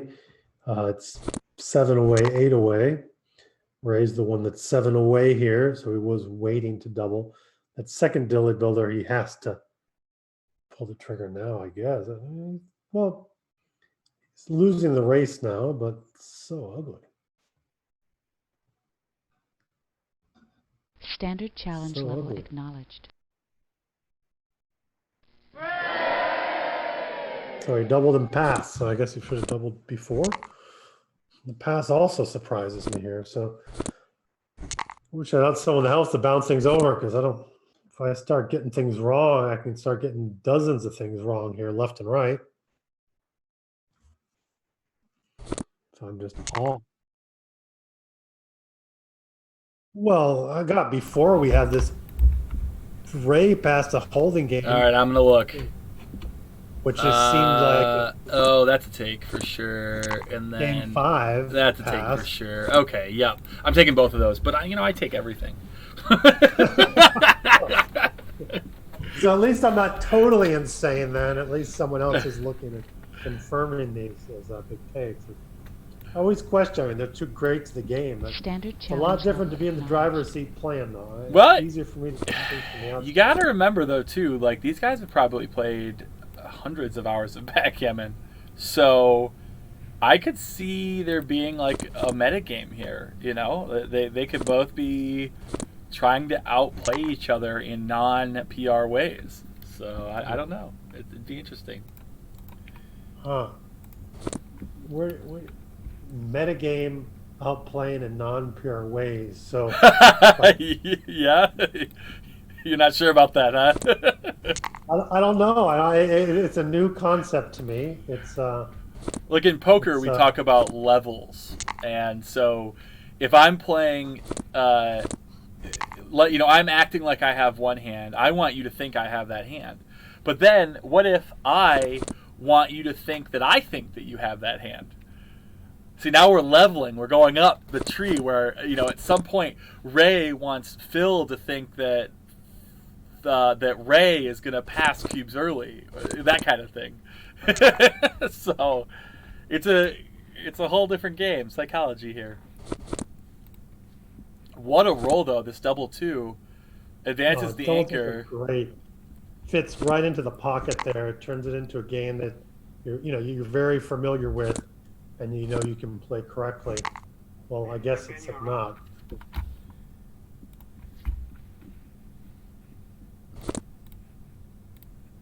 This has already been doubled by Phil, so you can't see the cube coming. I guess that's inherently obvious, but I always look at that. I kind of reset when you get in that classic holding game type setup. You always look because the references are kind of so easy to know when it's a cube or not.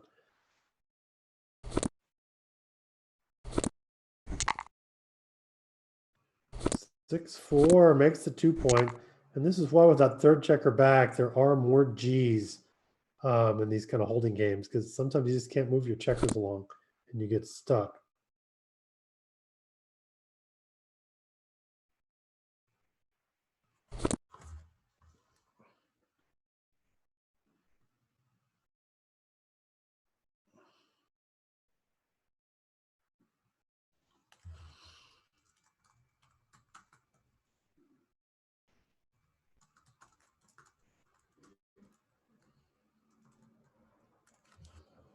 Oh, thinking a lot on this play here.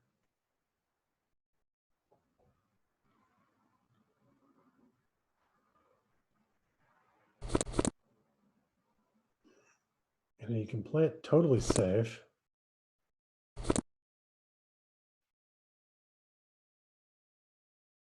It looks, guess it looks right. It's kind of play I make. I kind of make this fast and then I get it wrong. So I'm sure there's something else out there that I don't see that often. Look at this, nice 5-1 here. Well, let's raise 5-1. Excuse me, I was looking at Phil's play. No, it was Phil's. Okay, yeah. That's what I thought. again, I miss the dances really fast when they come on here and the dice pop up, and it's going to remind myself, I know, look at the other side of the board. So there's another dance there. And this is exactly why with that third checker back, you got to double the holding games earlier. This kind of thing happens. Although this was doubled earlier than before it was in this classic holding game with the third guy back set up anyway.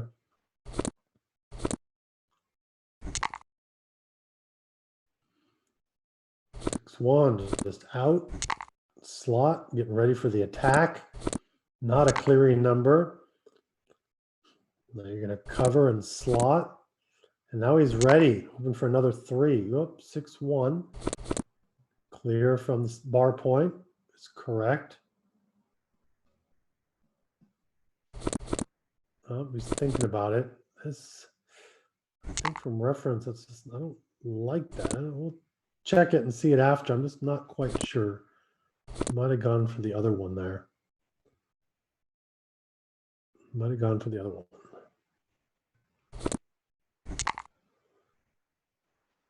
Oh, shot's going to come. It's going to come now. Has to come soon. Here you go. He makes a point. Or not. He can come in 8-5-4-2. Good enough.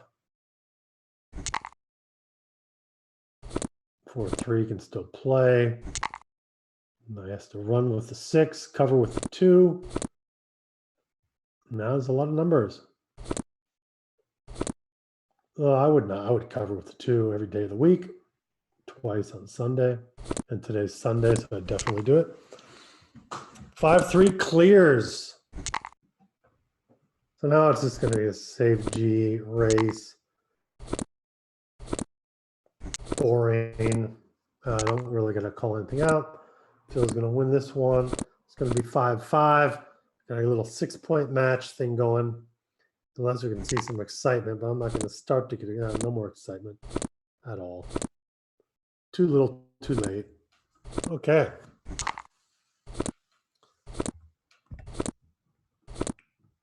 Five, little 6-point match thing going.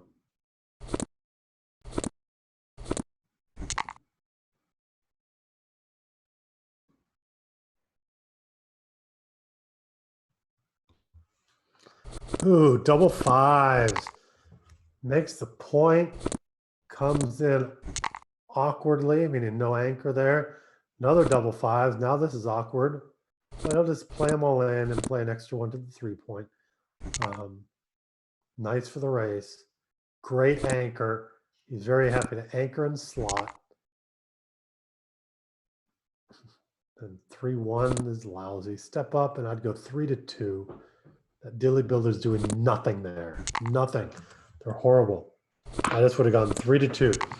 You got a dilly builder, you use it, you get it off of there, and you don't have to look at your board and say yuck every time you look and see it, because it's where it's supposed to be. You can only go to the 3-point there. I mean, only go to the 2-point. That's where you want to put it. Okay, 5-1. There's a hit. 2-1. Now you're going to have to safety in the outfield. Still couldn't use that one for the dilly. Double 3s will make the prime. Nice solid prime there. 4-1. He'll make the deuce now. So now the dilly's gone. It's no longer ugly. He's overextended, has lots of points behind the anchor, but they are where they're supposed to be.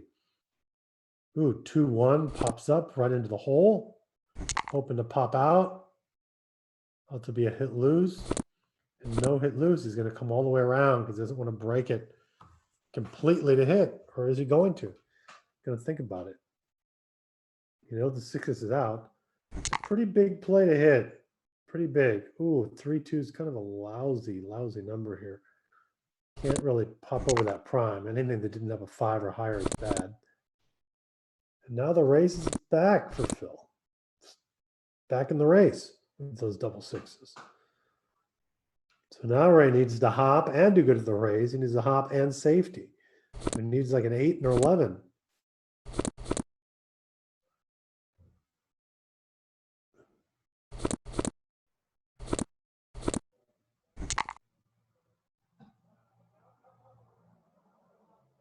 That includes a 4 that he didn't get. So interesting here. So it was Made those first two fast. It's gonna back it up. These edges, it's good in the raise, but it can lead to some awkward situations here. It just doesn't clear. Numbers that leave a shot, they do want to, like 6-1 or something. 5-4 runs all the way. I still think you'd rather give it up to ones than the ones and threes. It's really hard to clear because you got to jump next roll and hope you don't get hit next roll. So he runs. And he does not get hit. And the 6-2 is lousy. So now the race is even.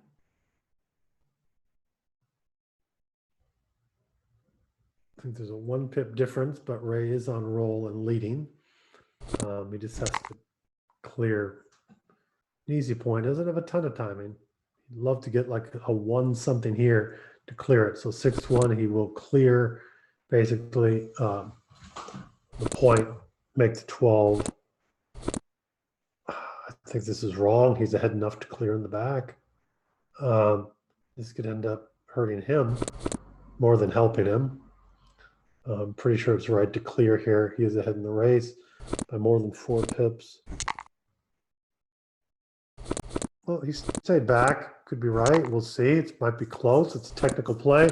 Ray's played enough to have experience with a lot of technical plays. So Standard challenge level. Reason. And then it was a double 6. It was too much, and then a pass. So, how do you guys see the score? Do you guys see the score well over there? Let's see what's going on. Let's stop for a second to see what you guys are looking at, how delayed we are. Look at some comments. Oh, I'm glad to see. Okay, I'm glad to see Marty's doing some commenting. Could get Marty on here. Help me. Roberto, stop fidgeting. Okay, I'll try not to fidget. I'm wondering what fidget. Oh, great. Yeah, great. Love to have Steve. Okay, I'm going to make sure I don't fidget. I don't know what movement is a fidget. Geez, I'll try not to fidget. Okay, no fidgeting here.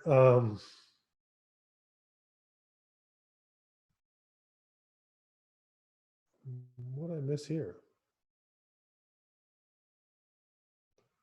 Phil's the 5-way player. He's looking at this position if he wants to cue. Interesting. I didn't quite think it was a cue, but it's always great to think about it.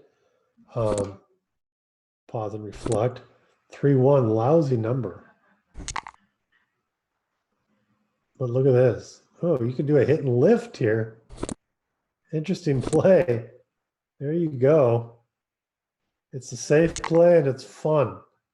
It's fun to do those cute plays like that. And it's kind of plays right. He lifted and he would have been whacked.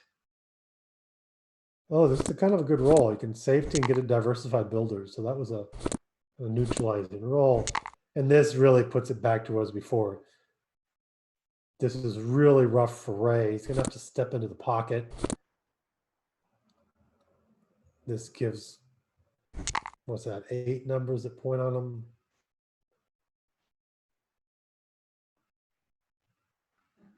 But the race is even, so you can't hit. No, another hit and lift. So how many times do you see that? Twice in a game. That's sort of like a, what's the baseball equivalent would be? Walking in a run or something like that. You just don't see it that often. 2 hit batters in a row or something like that. This is probably rarer than 2 hit batters in a row. You don't see that a lot.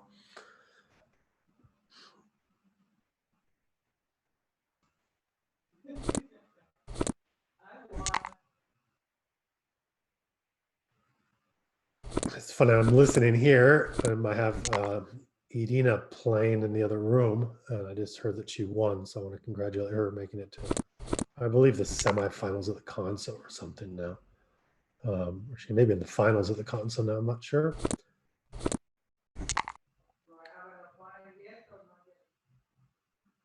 Ooh, 1 step away from the edge of the prime. What everyone hates. Who likes to be in this situation? Nobody. Nobody likes this. It's clearly a pass.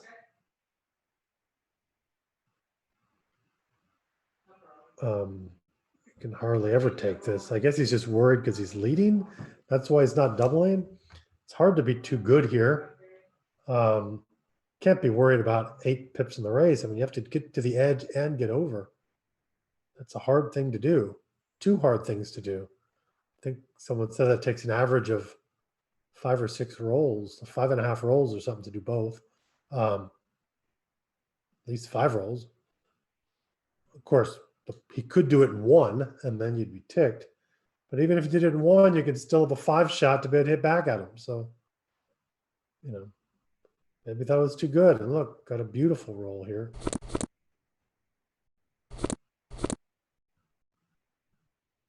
So is he going to leave 4 numbers to play for too good? I guess you would.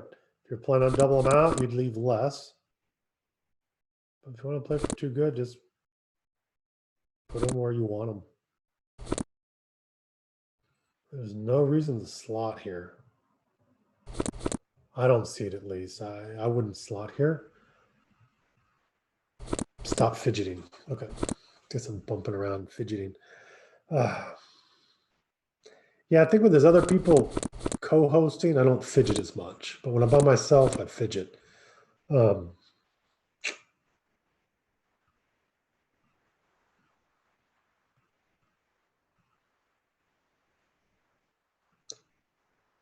Just thinking about it, I leave the least amount of shots. This is the least amount of shots. If he wants to double them out, this is probably the play. If you want to play on, which now I believe he should, I would make the other play.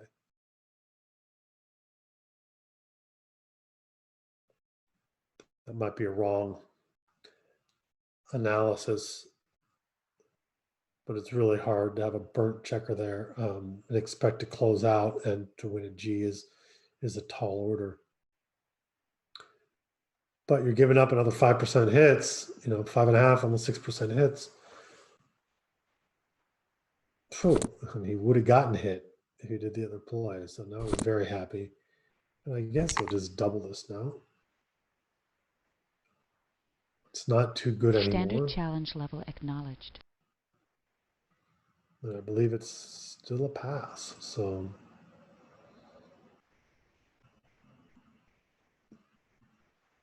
I'm sure there's some awkward rolls in there. We'll leave a shot, but it'll leave a shot, put him on the board with, I guess, a 5-point board, like a 6-2 or something. 6-3, 5-4 brings down 2, 5-3, 5-2, 5-1. You're gonna have to make the prime and hit loose. There's several numbers that you hit loose with. I don't think it's enough to be able to take, though, because you need those numbers to hit, and then to make sure Phil doesn't hit back, because Ray also has a burnt checker. It's like the 3 checkers on the ace-point club here with 5 primes. So, well, he took, and now you're going to see this hit we were talking about, although he doesn't have to. But it's the fun play. It's what we want to see. And he covers it. So, wow, I'll have to see that. Maybe if you guys comment there. Are you taking there?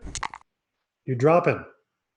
Let me know. I'll check back at the end of this game. I think there's not a big delay. Then I'll comment on what people said and what people opted for there in that position.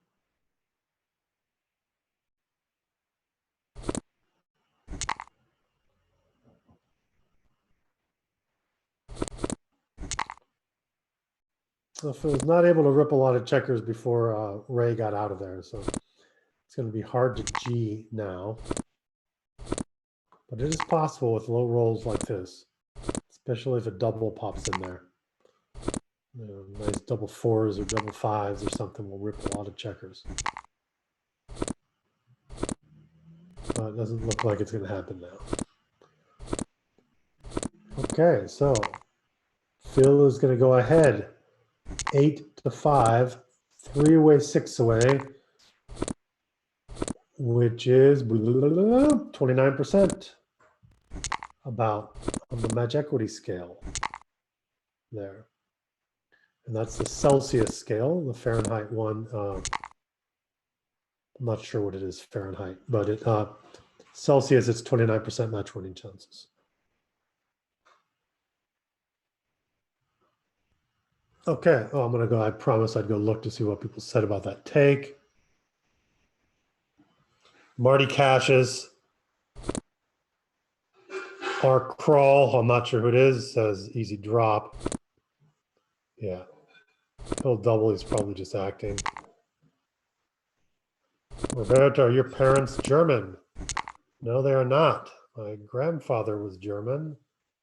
He fought with the United States against Germany. He was in the US Navy. I guess that's where I became an anti-fascist.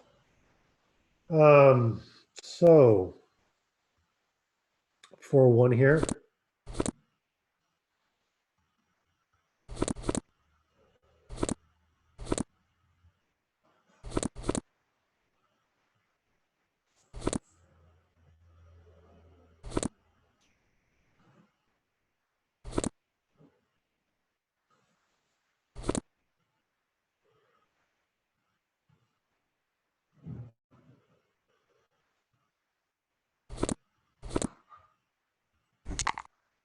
So I guess he's afraid to. Well, I guess he couldn't split. He couldn't cover and split. So here we go. I was hoping for Steve to come in here and help me out, help me stop fidgeting. So at this score, are you throwing the cube? I mean, you could. There's not going to be a lot of redoubles coming on. You know, if you get a 6, but if you don't get it, it's pretty even. I'd say advantage white if he doesn't get the 6. But of course, oh, it's white that was rolling. Sometimes these dice move fast here. I'm missing it. I'm losing it. I need some water. The break room's empty, Ben. There's no more drinks in the break room. You're there. Blame Corona. Yeah. The beer. I mean, they didn't Standard bring us our challenge water. level acknowledged. Okay, there we go. Fun 3-way, 5-way score we saw last time. Man, fast double 6. Ray's loving that. Nothing you do when you're losing, you get a fast double 6 to hit the corners out. Ooh, and then a double 3. What do you do here? Block the prime, block the running? Make 3. I like blocking that 6 for sure. So he played the last one to 7 point, and that looks right. I'd have done something silly like dumping to the 3, but once I saw this, I like this more.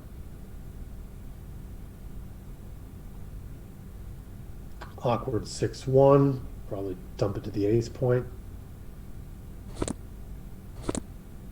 Ooh, slot. Seemed a little unnecessary, so you're killing it in the race completely. Seemed unnecessary to me. Maybe he felt he's a little behind, maybe a little aggressive. A little bit of that alpha mind game stuff Ben was talking about earlier. A little bit of that there. Bravado.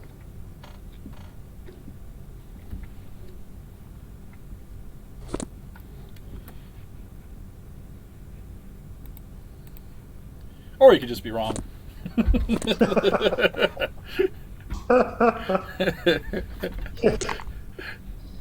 Yeah. It is allowed. Yeah, it's allowed to get it wrong sometimes. And I really turned things around. It was rolling it home. Just trying to play it safe to clear in the holding game, and now he's complicated himself. He's kind of behind in the race. Has a prime with only 1 checker back and 1 point board with 2 blots. So advantage Phil here. 5-2. Ray's spending the time to make his board back. 4-1. Now Phil will play it safe. You're not going to see any extra slots here from Phil. Double sixes. Oh, what can you do here? You can make points and slot. Leave the back guy where it is for a roll. I would. Just leave him back. It's probably fine too, but he doesn't seem that hemmed in there. You could get a shot immediately. And you can make a decent board here. Bud, can you hear me? Yeah. Oh, sorry, Roberto. I gotta mute myself. Okay. Little tournament management to do here. This is fine, but I guess you do come out. The race is so close. You're going to run out of relative timing. You only have one roll to wait back there. Then you're going to have to roll the 6, the 4-2 or something to jump out. So I would not do the trap. I changed my plan. I would jump out here instead of doing this. Again, I think it's a 6-5 and the 6-3.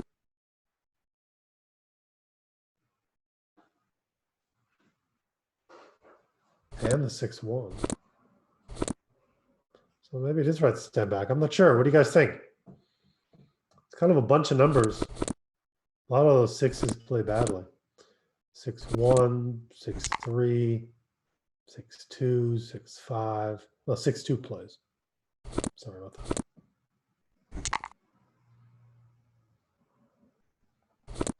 Now you make both points and wait. That's the kind of board you like. That instills fear in the opponent. He doesn't want to leave any shots, but he's not scared now. Double twos. Exactly the roll Phil wanted to see after Ray makes that beautiful board. Puts him on the roof. Disengages a little. 3-5 is ugly. He's going to have to bust the board. And there's the bust. It was a play of not busting, but it left Blotfest Gammon City here. Ooh, dodging bullets. Beautiful roll for Phil, but does not put him on the roof. 5-1, probably the worst roll in the cup here for Ray. Busts his 5-point board, goes to a 4-point board, and doesn't clear the checker in the back or anything. This is weak. He's not scared of anyone with that board now. So now at 3 away, he's thinking, do I just cube him here? And I would cube this now. He's killing him in the race. Question is if it's too good, but I just cube him here. You have some bad numbers. I don't think it's a take, so that's why I cube him. I don't really see it. It's too good.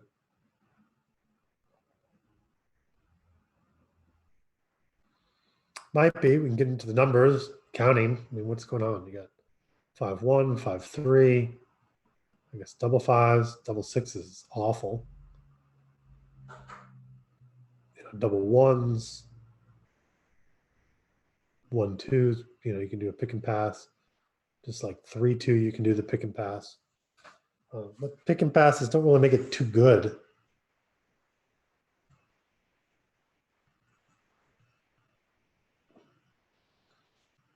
Again, at this score, 3-way, 5-away, you're not anxious to double, but you do wait to these low gammon situations. You have the advantage. It's pretty normal when you whip it out there and double races and holding games, those kind of things. You can still double it. So I think Phil's probably calculating if it's too good or not, and not the merits of the cube, I would guess. And that was that horrible roll we're looking at, right? Yeah. Left a shot.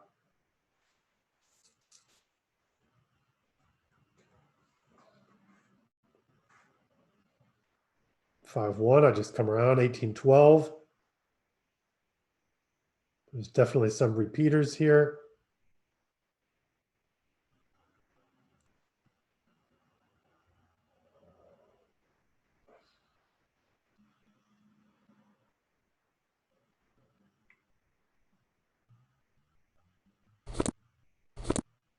Any runs? No. Okay. Could be right. Also make sure the other person can bear off faster too when you make plays like that. That's the main thing. And that's why I stay back a lot. You know, a lot of numbers.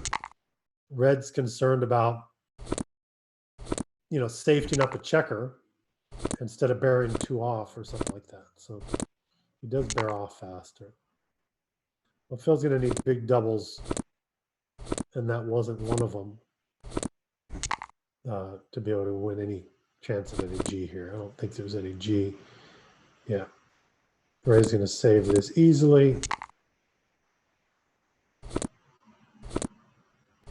And there it is. He Standard cannot challenge win it. level No, he just acknowledged. doubles him out.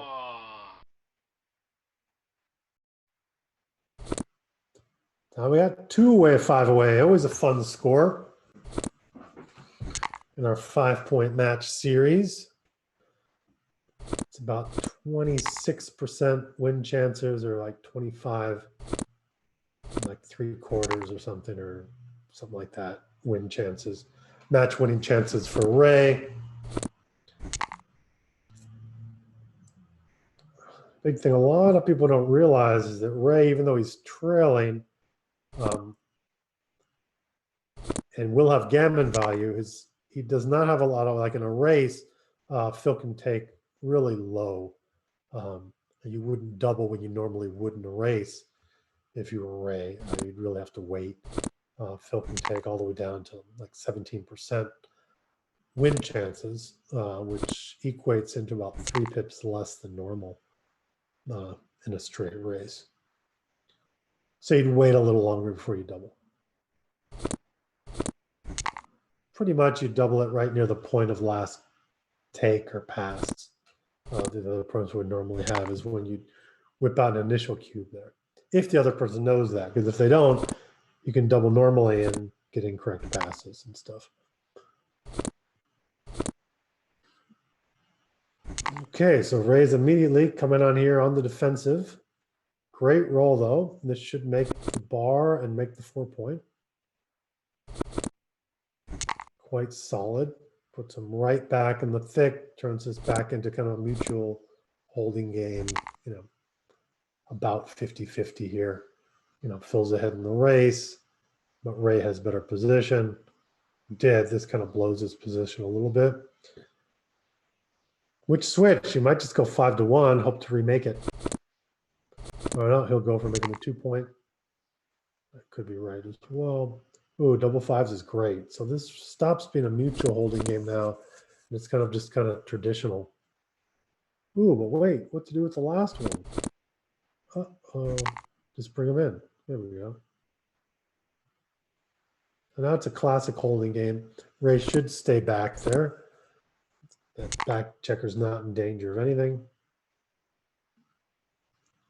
4-2, you're gonna see that play. 3-1, does this go to the 2? You could dupe the 1s here a little bit too, leave a shot.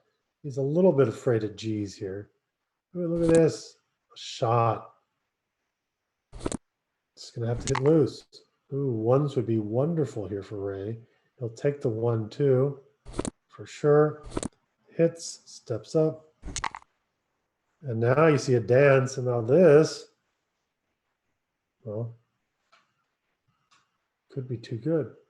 It's kind of a weird score. I have to look at what the undoubled values are. Undoubled gammon values. Standard I challenge hate level undoubled acknowledged. gammons. Just double them out. Now to everyone's favorite score, 2-way, 4-way. Everyone loves this. Frey's just looking for any little advantage to cube. Of course, you know, the 3-1, 5-3 is like an early double threes for Phil. So he's off to an early advantage positionally. But double fours is great. So now you're in, ooh, double threes. Right when I was about to say it, cube time, comes back with double threes. Maybe not. If he leaves a shot, I'd still double this at the score. Just whip it out there.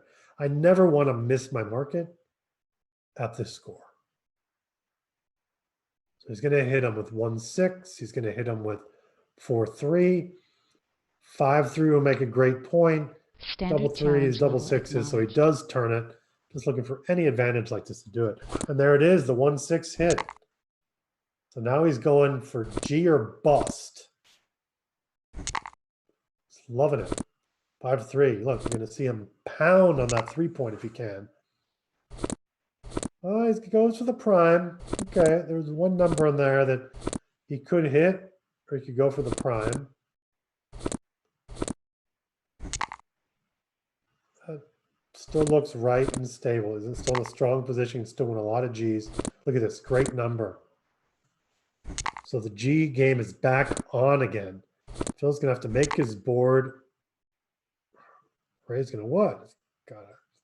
And if he wants the G, he has to hit lose. But he kind of has the win for sure. So, you know, a little bit of, how do you say, caution is probably in order here. Ooh, look at that. Makes the bar. Probably should have whacked him. Wouldn't have done anything. He would have danced. Oh, now he's going to whack on the ace. Say, okay, I'll try to get a G this way. 3-6. He's going to play to the ace. Well, how are you going to play your 6-2? Going to hit because you want a G. Yes, it doesn't win as many games, but it's a 1-to-1 ratio.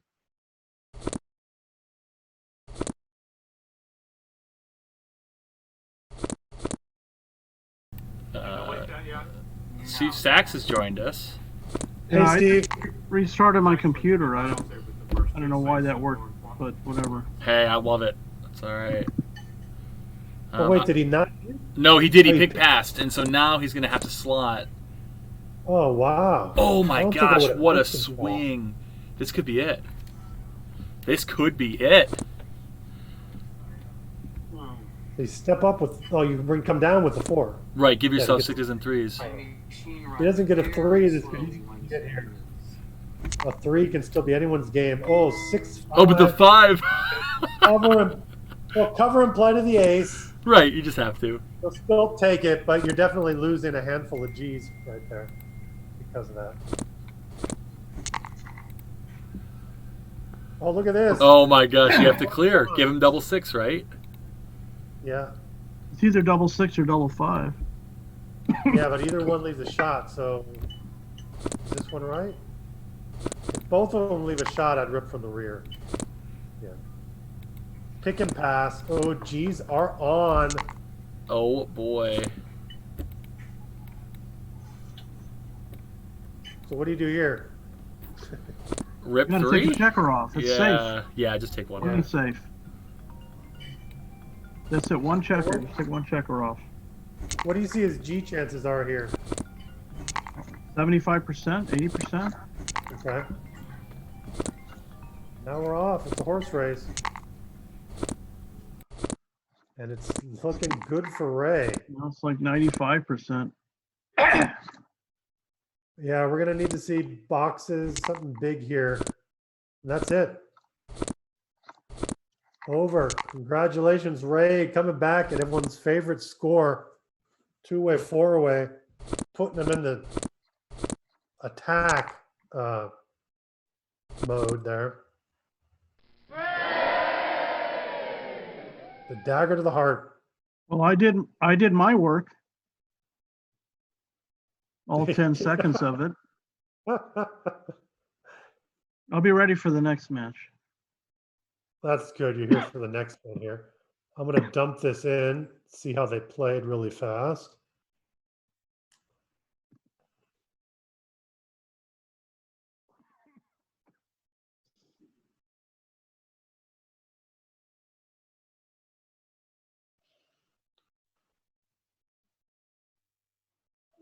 So on the quick 3-ply, I have Ray playing a 5.0, Bill playing a 6.36.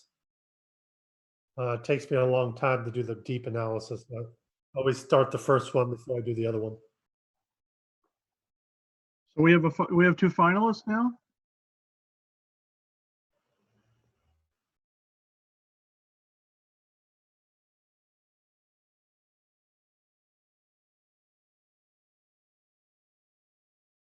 Oh, okay. Howard beat Aaron.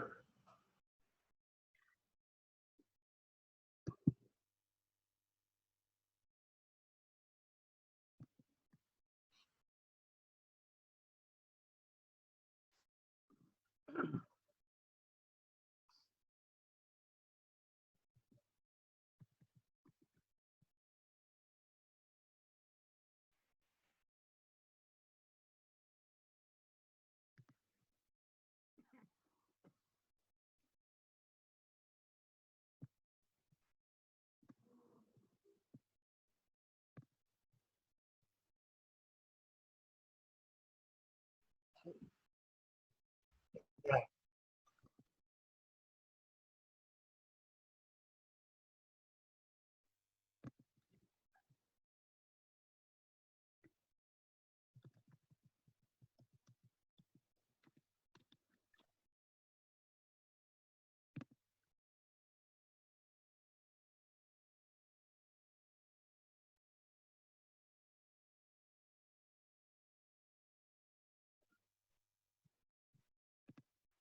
Oh, Steve.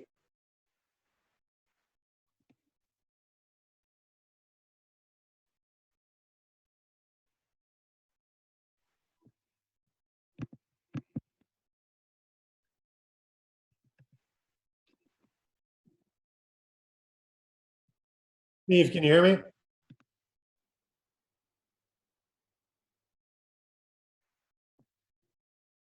It's not. I don't know if it's streamed or not. I wanted to ask Steve if he wanted to go over some of his match. Or you won't ask me over which match? I don't know if we're streamed or not, but if you wanted to look over some of your match here while we're waiting on the other one, with the one you play with Aaron or not, because That's fine. I don't mind. How do we do that? I just got to send you the match or something, or? no, I have the match. Oh, okay. Yeah, I made a few critical mistakes. Oh, I did this match here. I'm analyzing this match with Ray and Phil, but they dropped off. So the first couple of games are missing anyway. So I have it. I have to feed them together. But I have yours, but I have to get Ben to let me share the screen and confirm that we are streaming, or else Right. it's not really worth it.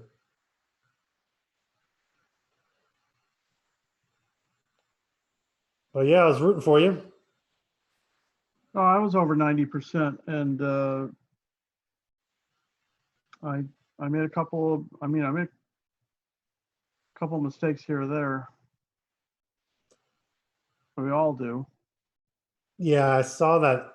The one that stuck out to me that I called when I was watching was the 3-1 at the Gammon Save game, when you had the choice of either stepping up and lifting 4-1. I mean, stepping up with the 1 or lifting the 1. I think you had the 3 was forced to break your 4-point board, so you played Right. 4-1. And then you either step up or lift. That was a big blunder. Yeah, I didn't know it at the time. yeah, hard at the score for sure. I mean, it's a score-based play. I think your play won 4% more games, so clearly the DMP play, but just lost 10% more G's, and I think that's the avenue that he found. Yeah, I mean, you can play more aggressively for Gammon when I've got a busted board, so might be more than the normal, 40%. But, I could still anchor up, although he could trap me after I anchor up. That was a very bad play. I mean, I have your match here. I'll whip it up and I'll tell Ben to. I had 3 checker blunders in the whole match, and that was the most important one. Wow. 13 games. That's nothing. Yeah, it's 3.6, a little better than average for me.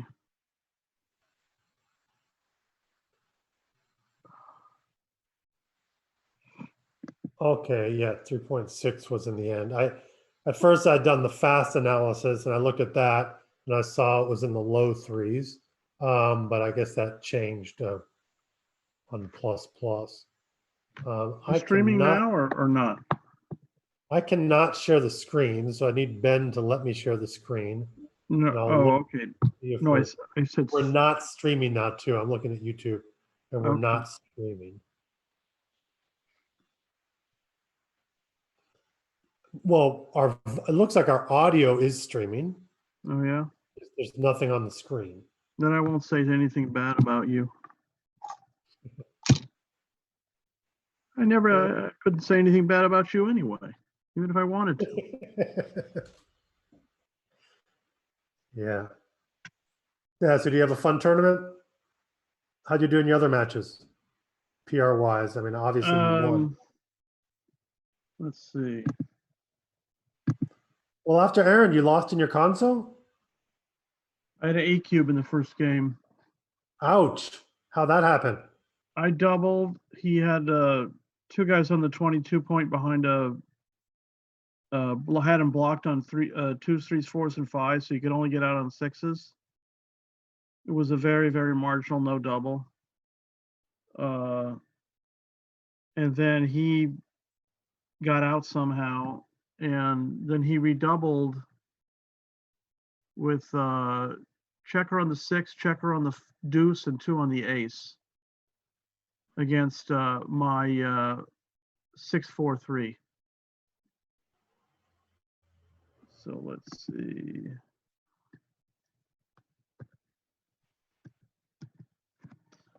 Let's take a look here.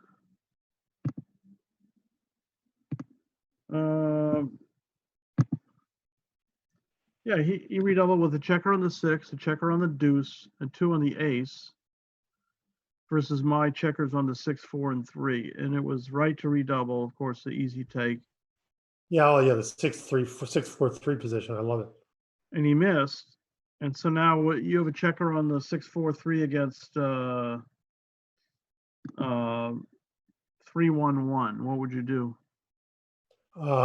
First game. So against 3-1-1? Yeah. Well, I know from reference 3-4-5 is a cube against the best. 3-4-6, I do not think I would double it though. Well, it actually was a double by 0.025. Okay. Oh, actually, when I plus it is 45. So I guess is it? I didn't think it was a double because I knew the 3-4-5 is, a redouble take. So he had 4-1-1. You said? I mean 4-2-1. No, he's got 3-1-1. Okay, 3-1-1. 6-4-3. I mean, maybe it's a recube in the match because, Okay, in a money game, it's a no double. Money is a no double by 0-4-5. But you're playing a 9-point match. Well, what's a no double by 0-4-5? This 6-4-3 or the 5-4-3? The 6-4-3.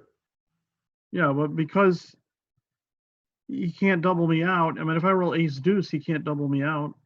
Yeah. So yeah, look at that. It's at the score. It's an 0-4-5 cube, but for money, it's an 0-4-5 no cube. So yeah. So I was supposed to redouble, and he would have had the cube on 8, and I rolled 6-1, and then he would have been left with 3-1-1 against my 4-2. Is that if he's a favorite, he has to double the 16. Wow. 1-1. So he wins all 5 of the games where he rolls the double. And then you miss. So you get to roll 30 times, and you miss all ones. No, 31 times. 31 times 23. Okay, yes, 31.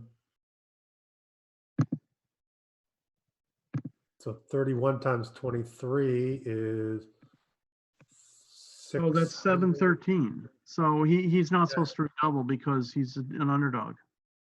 Yeah. 648 obviously is break even. So it wouldn't be 60. It would have been the same result.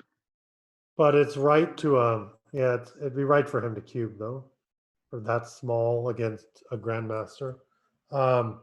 He played as well as I did. I mean, 2.72 for him, 2.58 for me. Yeah, but it's not just in that game. I mean, it's long term how people always play. Yeah, Um, Ilya's a good player. Oh yeah, he's a good player. Yeah, he played well against me as well. So, you're just waiting on something, Ben, to do a screen share?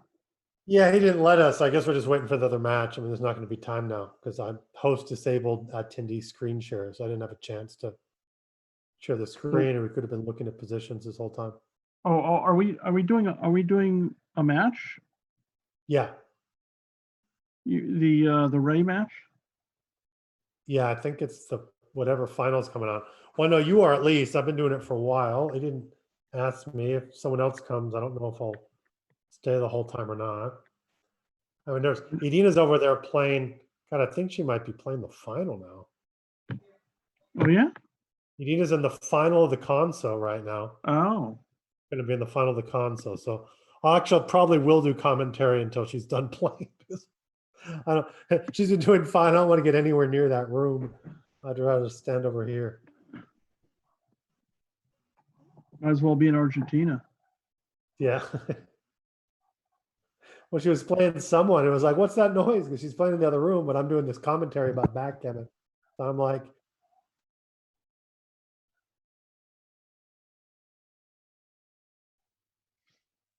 yeah, we were complaining that we didn't have screen share. We would have been going over the match with Steve and all that.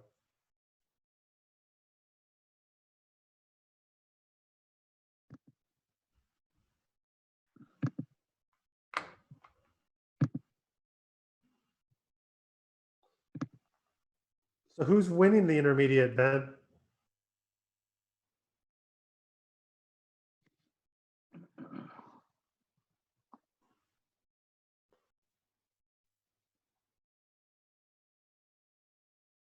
Ben. Myself. So Kerry Horty has done an amazing job for me. I say for me, I don't know, for the tournament. I brought him on last week to help me with Buffalo, and we're doing this. Basically, I'm forcing the brackets on Challenge to be properly progressive, and it creates a lot more work. And so Kerry came on and is being my assistant director slash by himself running the intermediate division. So I have no idea what's going on in the intermediate because I haven't had to touch it, and I am happy about that. Okay. They are started. I mean, they're open. I asked them to pause for 30 seconds to give you guys time to grab it. So go take a look. So who should we watch? I'm watching Ray. Okay. So welcome everybody. I mean, I know you've been here, but we've got the semifinal match between Ray Fogerland, a legend of the ABT Tour, and actually a probably relatively unknown player. His name is Rambiz or Rambiz. He goes by V1 online, and he plays a money play on Grid Gammon. But he's very strong.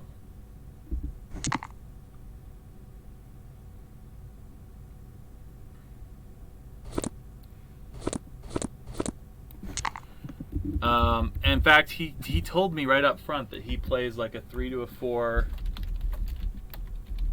PR. And being an unknown player, that's obviously very, very strong. He is known in Iran, so it's not like I guess he's truly unknown. But very glad to have him. I mean, this is the dream of the ABT Online Tour, is that people that are cannot access American tournaments have that option now, and I love it that he can play. Let me just get this set up the rest of the way. Now, were you guys able to find his or the match?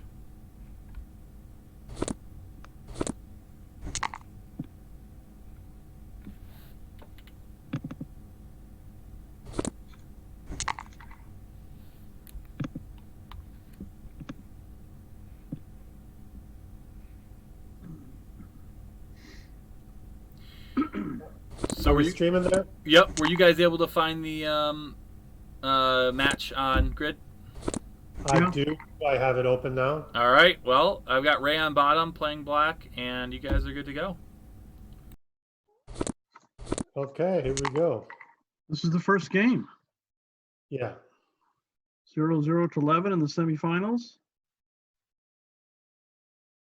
Classic Steve mutual Sachs, holding game and, going on and here. joining me, or I'm joining Roberto Litzenberger.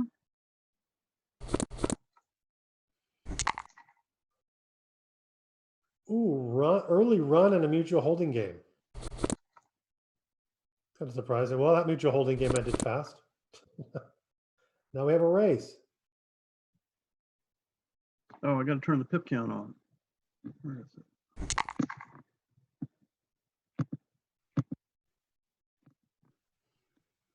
So I don't have to work too hard. Did you have it on in your matches? Yeah. Yeah, sure.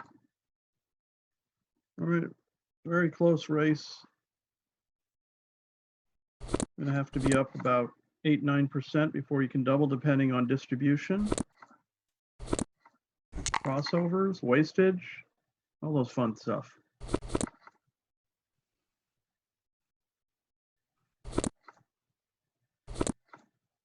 $19 pip lead. Oh, wow.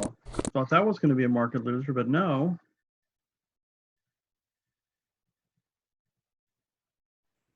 So this is Ray and Howard. What? I'm sorry. Oh, who's Howard's in playing the now? finals. This is a semifinal match. Oh, okay.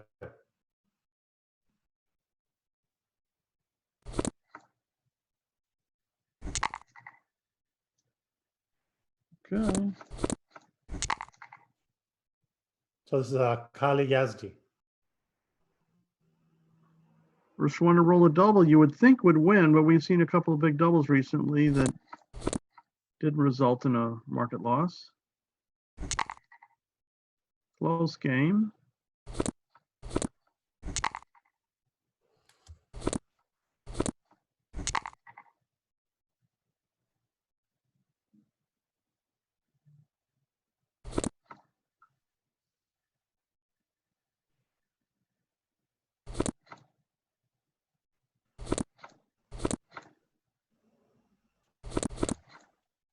Yeah, you got to come in with a 3 and take the 6 off. The distribution is so nice this way. Another double sixes. Wow. That's it. Robbie's takes a 1-0 lead to 11. Standard challenge level acknowledged.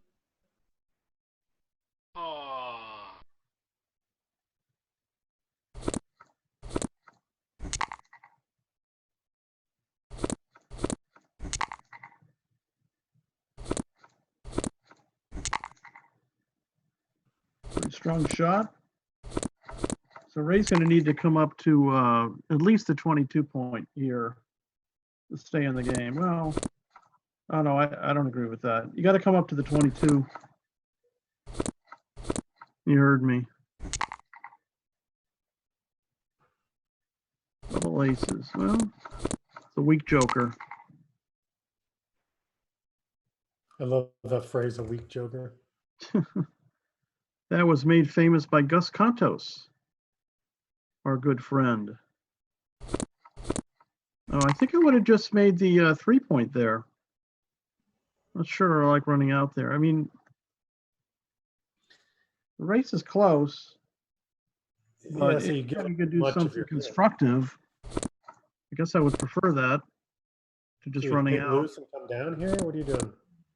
Oh yeah, you got to hit loose. Yeah, hit loose and bring a builder down, and because the race is too close here. Yeah, Yeah. it allowed So Ray now to it's just a race. get out with that 6. So that's another even game, another even holding game type position here. Maybe we'll see 21 consecutive holding games in this 11-point match here. We'll give Roberto and I very little to talk about. No gammons. I like mutual holding games, though. They're more complicated than people give credit for sometimes. There's a little bit to it that you can miss. But not when you keep getting doubles, though. Yeah. And they turn into races, too. So now it's a very slim mutual holding game. The The distance All between right, the so furthest points, and Rumbies there it gets is. to clear his 14 point. Still not a double. Especially against an anchor. Wow, another set of double sixes. Look at this. So this is game over. Yeah, lots of double sixes. Actually, you can roll on. You could play on here. Oh, yeah. Torture the poor guy. Technically, I might as well. So you have 90, he'll be up 36. Yeah. It's it's one thing when you're playing over the board, but again, when you're playing these other matches or when you're playing for PR, when you're like the UBC or something like that, you really got to just play on those situations. There's no market gainers for the other guy. It can't hurt as long as you calculate it correctly. So, Unfortunately, I can calculate those things more correctly than I can actual plays sometimes, but it's the way I felt part of the day today. All right, making the 5 point. Left a lot of shots, but still, it's constructive. Oh, missed. Look at that. Awkward 6 on top of that. He's going to come out. Pop out. Duplicate 4s to hit on the outside and attack. Otherwise, you're introducing a new blot when you're outboarded, so I don't think that makes any sense. Wow, yeah, popping out. There he goes. So he's going to hit and cover. He should hit and cover. Oh, playing conservative. I would do the pick and pass here. He gets Now a he's 3-point. He's looking at it a second time. Ray's got all those builders to make a point if you don't hit him. You got to stop make that. a point against you. Okay, so Ray hits the fly shot. A lot of return shots for Rumbies. He does not really have a choice. Famous guy I used to play with says, "He who doesn't hit gets hit." You got to hit when you can. All right, so it looks like a double here. It's not even close to a play on, and you have your opponent outboarded with shots, and 3 blots are in jeopardy. I think I just play 13-10 now. Yeah, I mean, now since you missed the cube, now you're going to have a play on situation. If Ray comes in and the 4-pointer stays cube, out, it's a play on. So now we can comfortably play on here. Standard challenge level Okay, acknowledged. so looks like a pretty clear pass. 1 point at a time. Even though Robbie's got the ace point made, I still don't think I could take this cube with No way. I think it's an easy so play. 3-0, 3 straight 1-point games. 3 up and 2 down. Is that the right response to this? Yeah, you're duplicating 4. You're trying to make them, the most advanced anchor, but you're not stepping into the attack zone. That's a really good shot for Rombies. Make the 4-point. Hits and makes a new point. And come in and whack. And come in and whack. All right, so Rays should be grabbing the anchor here. It would not hit. He's in the game for a long, long time.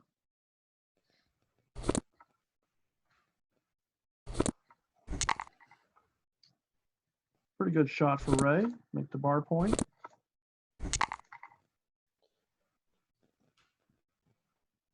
Oh, what do you do here?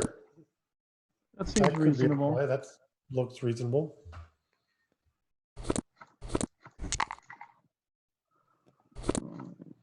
You're probably going to play to the 14, duplicating 4s and 2s. That was a nice move.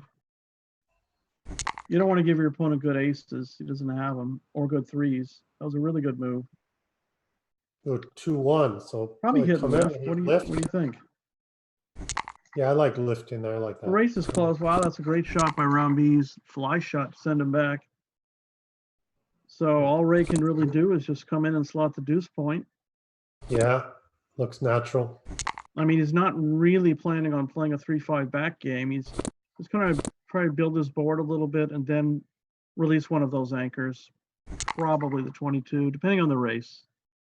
Yeah, depending what he gets. Well, what about, does he do it now? Probably, right? Well, probably, yeah. You're going to make the 2 points, so you don't want to give up outfield control. You're not too far down the race. Just come out.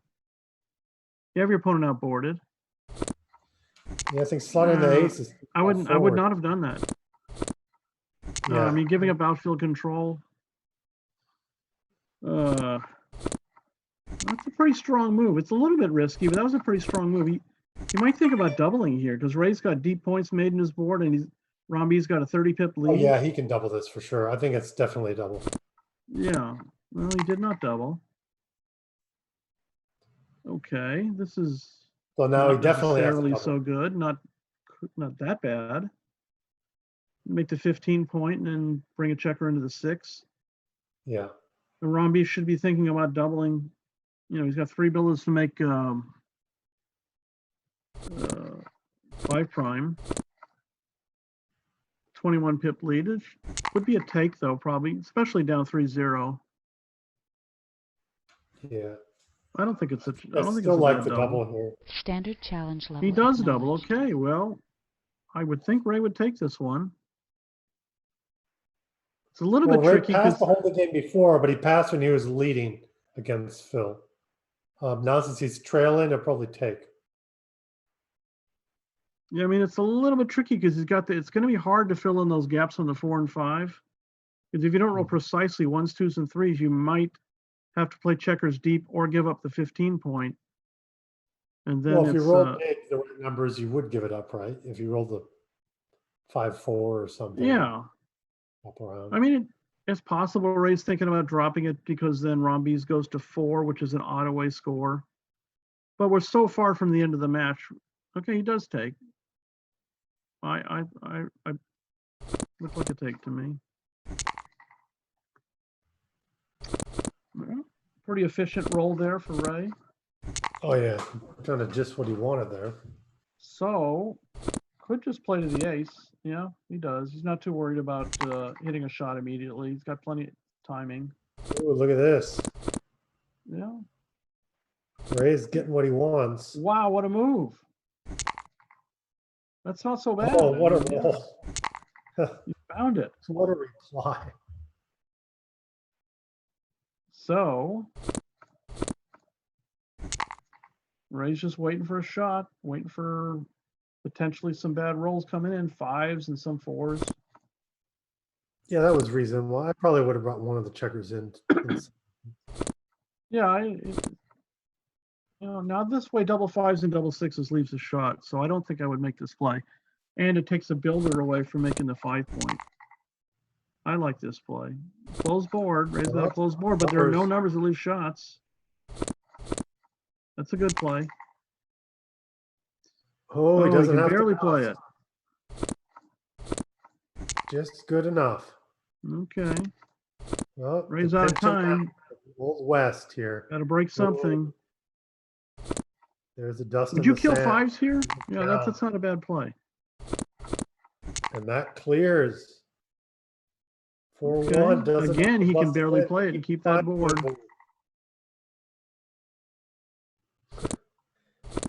The tension mounts.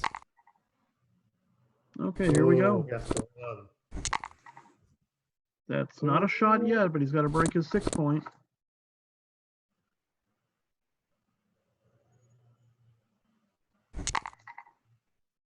Okay. Perfectly efficient. Okay. Brings the checker in. Still waiting for a shot, which he gets. He needs a deuce. He needs a deuce 6, not from the bar, but the double 5's just gonna. race. Yeah, back in the race. Yeah, as a matter of fact, if Ron Bees rolls a couple of 3s, Ray will be ahead of Shake. Those Ray threes is better down come one fast. roll, Nope. but he's not going to gonna be need a down big Shake. double. He's going to need 3s or better, or actually aces work also. Down to a full roll position.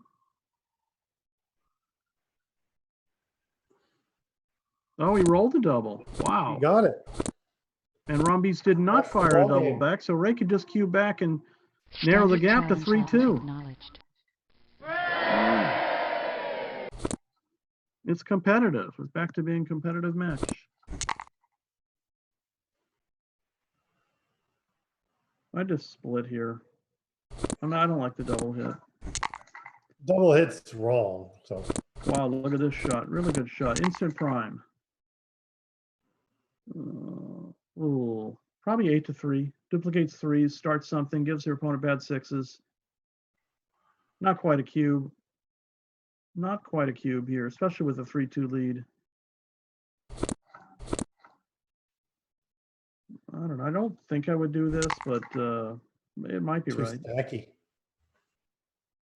He thought about doubling. Well, he gets to make the advanced anchor. That's pretty good. Double Oh, threes. just Oh, in time. the equalizer. And they both Make have two both points checkers here? back. What's that? Make both points.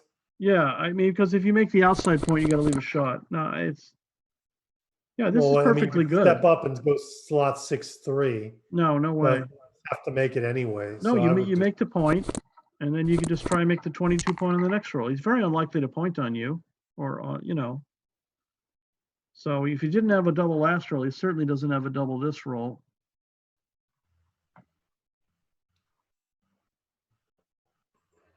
He's thinking about it. I mean, he's a favorite, but Standard challenge level no. Wow. acknowledged. okay, maybe he was playing on the previous roll. This should be an easy take. Ray does take. That's a snap take. Yeah. I wouldn't hit. That's a nice play.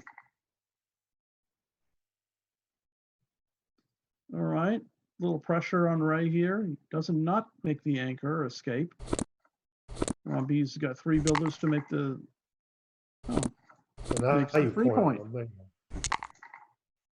2 fly shots. All right, so. Okay. His best bad roll. Let's bring it in, right? Yeah, looks good. All right, so Romby's going to set himself up to make multiple builders. Going to have 4 builders to make the 4 point. Only fading the 3-5 shot, which Ray doesn't roll. Well, not such a good shot for Romby's, but he's still in commanding position. Oh, there it is. Pop on out. Really great shot for Ray. He's got a chance here. Oh, wow. Oh, Close the good. door. Okay, so probably make the ace. oh, good Hope play. your opponent doesn't make a 6 prime and then you get lucky and move up. Yeah. Yeah. He's got to give something. He's got to make the ace point, give 4 shots.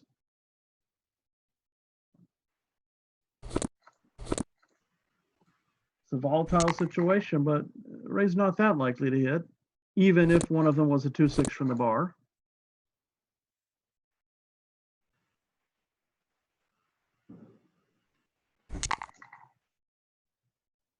Okay, well, outside anchor. Pretty strong position for shots. Romby's. Favorite, if he hits that extra checker, he's probably a favorite of gammon. Yeah, definitely is a favorite of gammon, Yeah. especially if he closes out. Yeah, if he closes out, he's at least 55% gammons, I think. Yeah. if he closes. Okay. 8-6 should be the play of the day. Don't want to give yourself a bad double sixes, leaving 2 blots. That would only leave 1 blot. This is 4 builders. Only double 6 leaves a shot. You got to give up something no matter what you do. But this looks like a pretty nice distribution. Well, now double 5 and double 6 are not any good, so 6-5 worked fine. All right, let's see if your prediction comes true. Whether we get to a 55% gammon. Well, it's all or nothing. It's either going to be a gammon or it won't be a gammon. Yeah, I think he definitely has that number for G's. Now Oh, he doesn't. Ray needs a But if he's 5. missed, it Oh my goes up. goodness. Oh, that was He's in key. contention now. Now, if he can close the board, he'll have a requeue. He's far from doing that, but Should he I try didn't for see it? if Romby's was a little sloppy in moving the checkers, bearing off. I don't think I would give the double 4s here. I'd rather cover the outfield. And now, well, I mean, you get multiple indirects as opposed to a single indirect. He missed. Oh. So G's are pretty much off the table now. Wins are back on the table. Yeah, I don't think it's cost effective to leave the checker back on the 17. I just safety it. Because you get hit with 7. You get hit with 7s other way, and you're putting a piece out of play and slotting your board with no covers Okay. just to get a direct shot on 5-1 or 4-1 or 4-2. Don't think it's worth it. I wouldn't have done it. But I'm out of the tournament and doing commentary. Oh, Plata is watching. What does that mean? Who's watching? Plata. Oh, yeah, she's watching. Yeah. Does she win? No, she's not playing yet. She's waiting. Oh, okay. Ray needs a deuce here. Oh, he missed. Well, he sure looked like Ray was going to get gammon for a while, and he might have won, but he'll have to settle for 2-point victory. Mr. Rambiz taking a 5-2 lead to 11. What was that, like 70%? Plata's watching in the other room, but you can hear the commentary when I talk from the speakers. So Oh, right, sure. she's got to get in the real live feed.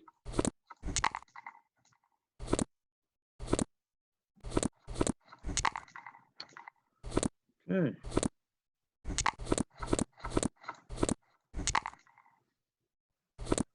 Well, it's possible. Not anymore.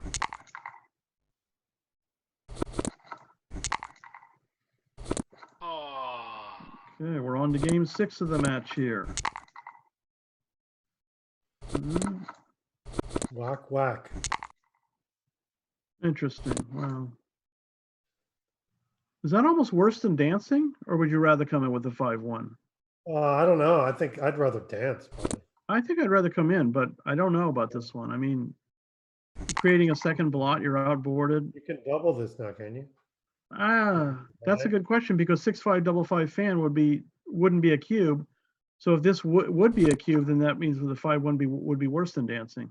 Yeah, I mean, I think if the score, it's a cube. I'm not sure regular, but for the score, I definitely. Yeah, it is 5-2 situation. All right, you're not hitting here. You're just making the 5-point.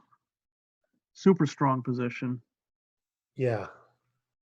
Making the 5-point give you that security that when stuff starts going badly for you, you at least have something to hold on to. You can say, hey, I have the 5-point. So whenever the other person evaluates and looks at the position, you always have that. Once you don't, it's like, oh, he has a blot on the board. It's a liability. That was a good move. Ray's got a. Oh, you're gonna make the 5, but you coming out with the 6? I think so. Yeah, I don't know. You got the race lead. Head in the race too. Board. I might just play safe like this. I don't think so. Oh, I would have brought 2 down there. I would have slotted started the 11 point. So now do you step out and go 3-2? I would have done it last time, but it was better to do it last time, I guess. So now you go 6, 13-6?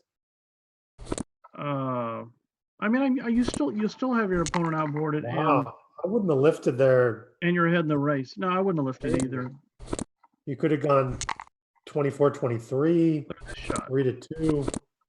All right, so Rambi's dances now. There should be a double here. This is not even close to.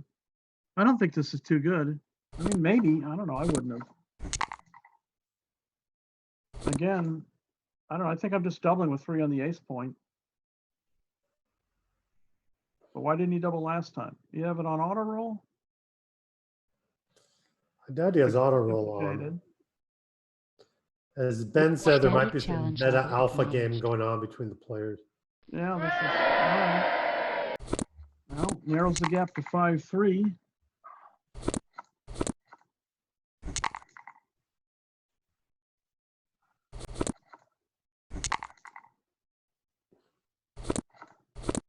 Yeah, fun thing to practice. How do you play your rolls after you keep it in the same roll over again, and then over again?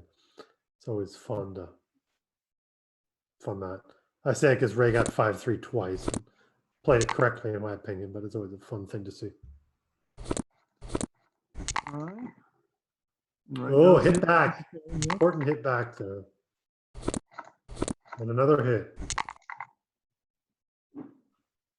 I'm lifting with the ace. Yeah, it makes sense. Why have everything hit back and hit if you're solidly winning now? You've solidified your race lead. It's a little bit too much of a risk there. Probably the hitting might have still been right there. What do you want to make the bar here? Yeah, I'm not going to be afraid of 7 in the zone. I'd rather be hit over there than hit on the outside. Yeah, I don't know. It might not I have think been you're that bad. better but- than having the advanced anchor now. You want to give it up fast because he only has 7 in the zone. So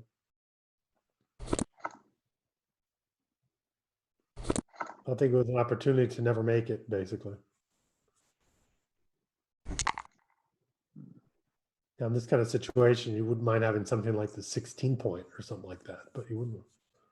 All right, you should be making the 9 point. So now it's going to go to the ace. And before, he could have just been running it or something. So make the 7 point, just probably slot 13, 10, duplicate 5s, starts the blocking point. Seems reasonable. But what's Ray going to do now? Is he going to hit? Well, he could have come out Where's too. the He three? could have stepped out to the bar with a 3. I don't think so. I like Ron B's play. Okay. I mean, yeah, you could have stepped out to the bar, but yeah, that seems reasonable too. All right, well, an inconvenient truth. There's no easy 4. Again, you can step out and safety like this. That's a nice move. Sure, a lot of numbers hit and cover, but you know, Romby's got an anchor and Ray's got deep points made and a blot in his board. So he's thinking, if he's thinking about doubling here, I don't think it's right. He did not double. Oh, good roll. Excellent roll. That's what you wanted. So now it's a pretty efficient cube here, trailing 3-5 in the match. You're way ahead in the race. Have your opponent outboarded. Standard challenge level. But it looks like a acknowledged. take. Would you take here? I would take this, yes. Yeah, I mean, your opponent's still got to get 2 checkers out and around, and it's a halfway decent shot. You still have lots of work to do. I think The way I think referenced that in my should- head was that, let's say you didn't have the 3rd checker on the bar and you're just in a holding game and Ray didn't have checkers back, it would be a classic holding game double take. Well, now he's a checker on the bar, but Ray also has to bring those other 2 checkers all the way around, and so they pretty much balance each other out, I think, to a double take. I don't think I agree with this. I would come out with a 5 and lift with the ace. Okay, there you go. Yeah, I mean, clearing. there's a little basically. diversification, but I mean, it's nice. It's agree. nice to make that landing spot, but you kind of got to get out. All right. So that's a pretty decent shot here. Make the 10 point temporarily. Yeah, if it's really temporarily, he doesn't want to get. It's another point to clear 6 away. So wasn't all good news for Rob Ray. B but- should be making the deuce point. Give Ray a little bit of. Well, this is a great shot for Ray. Gets to clear the midpoint and only leave in direct shots. Yep, 7, 4-3 and 9. 5-2 would be no bargains to hit with either. I might have double Let's slotted there. slot the and 5 3. there. Yeah. So pretty much nothing else. Yeah, you would have made something there. It's a pretty good shot for Ray. You only leaving the double 4 shot. Huh. You want to leave the 3 shots now? Break the 10 point or leave nothing? I'd probably leave it. I think I would leave 3 shots. Yeah. I agree with this. So 'cause if bad. he It's so comes in bad if other you. way- the other way, if he that's- comes in and doesn't hit, I it's don't- just I would not have done that. I mean, there's 1 extra shot, but for no real reason. Yeah. well, the real reason would be is that on the double 4s, your opponent gets to hit and cover.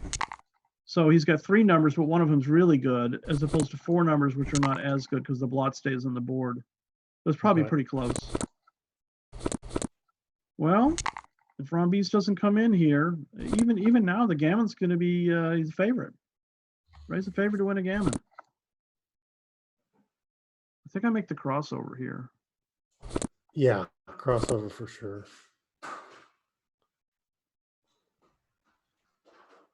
Hmm. 36 plus 9, that's 45. Left a shot. Huge roll here for Ron Beast. He missed. If you want to find the commentary, you can go to YouTube. Yeah, go to YouTube and you can find it. I believe it's also on Facebook Live. Yeah, go to YouTube. It should pop up. Yeah, Ray. Wow. People watching the link know what it Sixes is. looked I like don't it was tell going to them. be a gammon. Ray doesn't roll a double. Robbie's going to get off this gammon here.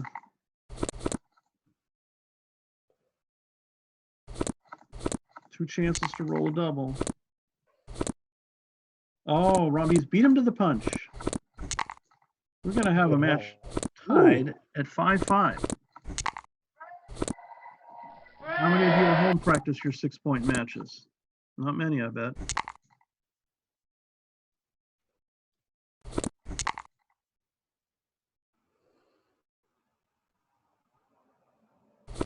Easy 11-point. Interesting. What do you do here? You make the 3-point or you double hit? I double hit. It's a double shot either way. Okay, double it tiger worked. works out on that occasion. Which one do you jump out with?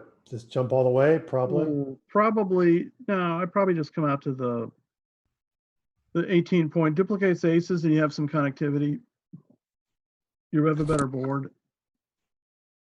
Yeah, the other way gives him the 4. Well, this There's is in 4s. diversification either way. I mean, there's 4s and 6s this way, but you have that connectivity. All right, halfway decent shot for Ray. I Does he don't hit think I'm A3? hitting. No, you coming down? Yeah. What's the race here? So it's 10 pips. I mean, it's He's like, outboarded, so that's the question. oh, so he did hit. Wow. It's not terrible. No. I mean, he's got an anchor and Romby's got a blot in his board, but I don't think I would have done it just because then you got to cover it. All right, little duplication of 6s here. Oh, time to make the ace Oh. point. Yeah, for lack of something. But hey, it's great. You're pointing on his head. You can't really ask for much than that. Yeah, It's a great unstacking. consolation prize. You know, Romby's has still got 3 more blots in jeopardy. 1 in 9 dance. So Okay, well, and some are awkward too. Look at this. Comes in awkwardly. 6s Yeah, were playing but- badly. I mean, Ray's a favorite here, very small favorite, but it's not a double.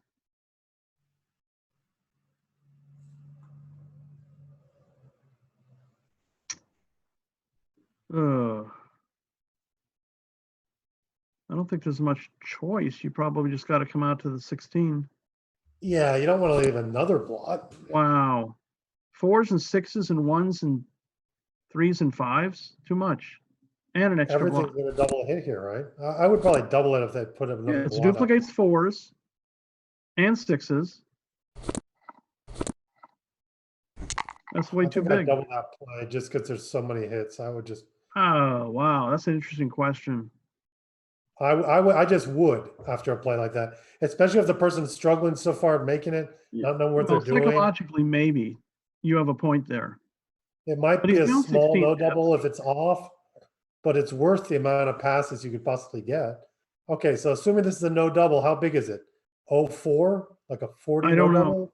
I don't know. I mean, what Ray's got work. Here, oh, not a double. Probably. Well, Well, you hit could this. hit and go all the way to the midpoint. A little stronger than double That's hitting. because he didn't probably. double. Yeah, if I would have doubled, I'd double hit there. I would have doubled and double hit. Interesting. Could make the ace. Could lift. Could safety. That's why Marty calls me Blitzenberger, though, because I do those blitz plays quite often. So It's funny.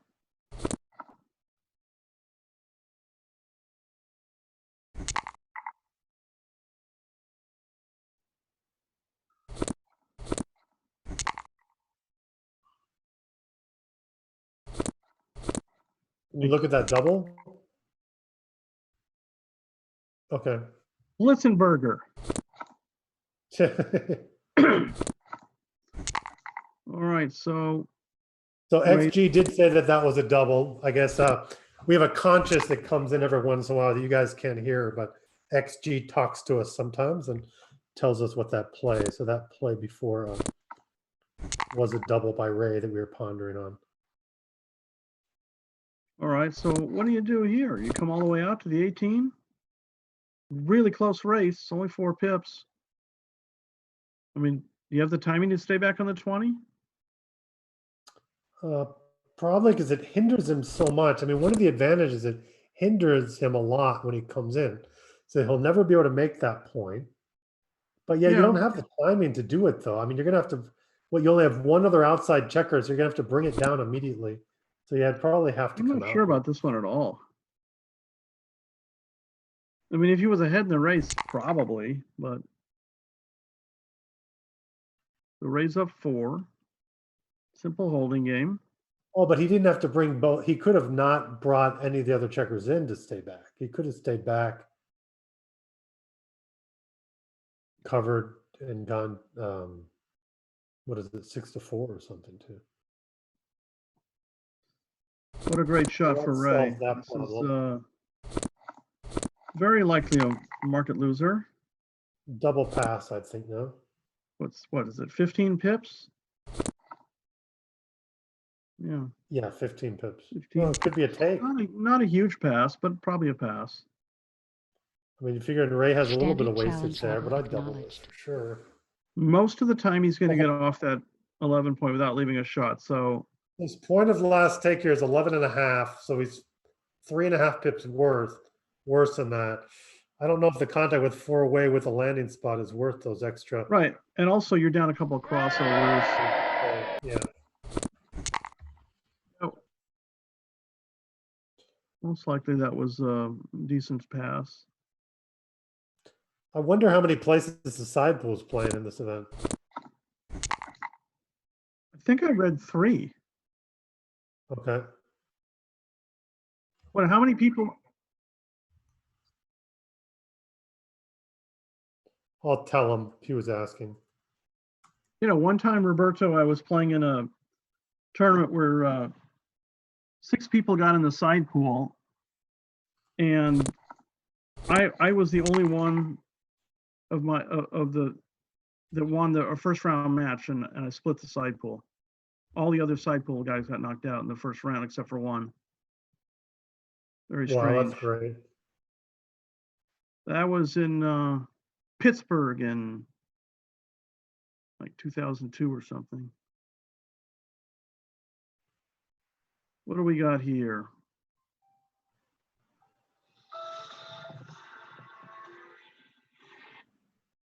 Hello? No, it doesn't look like a double. Oh, no commentary right now. That's okay. Guess they're waiting. Oh no, they're asking questions and stuff. That's why there's a delay here. Obviously, there's not a double here. Oh, Ray's on roll? Yeah, so sure. Small underdog, but he has 1 pip lead. I mean, 1 point lead in the match.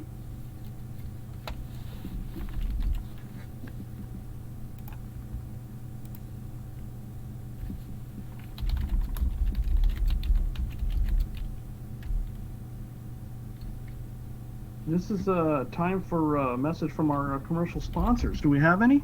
Do we have any sponsors? Yeah, I want to say Michi's coming out with a new book next month. It will be about game plan. That's the commercial sponsor action there. And also, Roberto and I give lessons at the Backgammon Learning Center. So my email address is backgammonplayer@msn.com. Teach players of all levels. And Roberto, if you want to share any of your information, you're welcome to.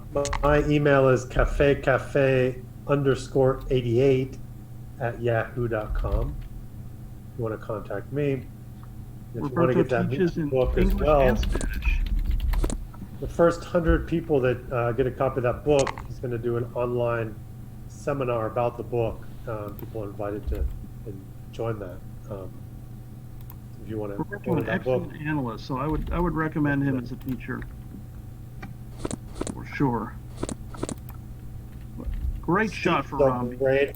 I want to go take some lessons to Steve of my hard positions that I run into. Hey, anytime. I just save them up and put them in a basket. I categorize all my positions and put them somewhere. I don't understand them. I say sax position. I don't always ask you, Steve. I do save it as a sax position when I don't. Yeah.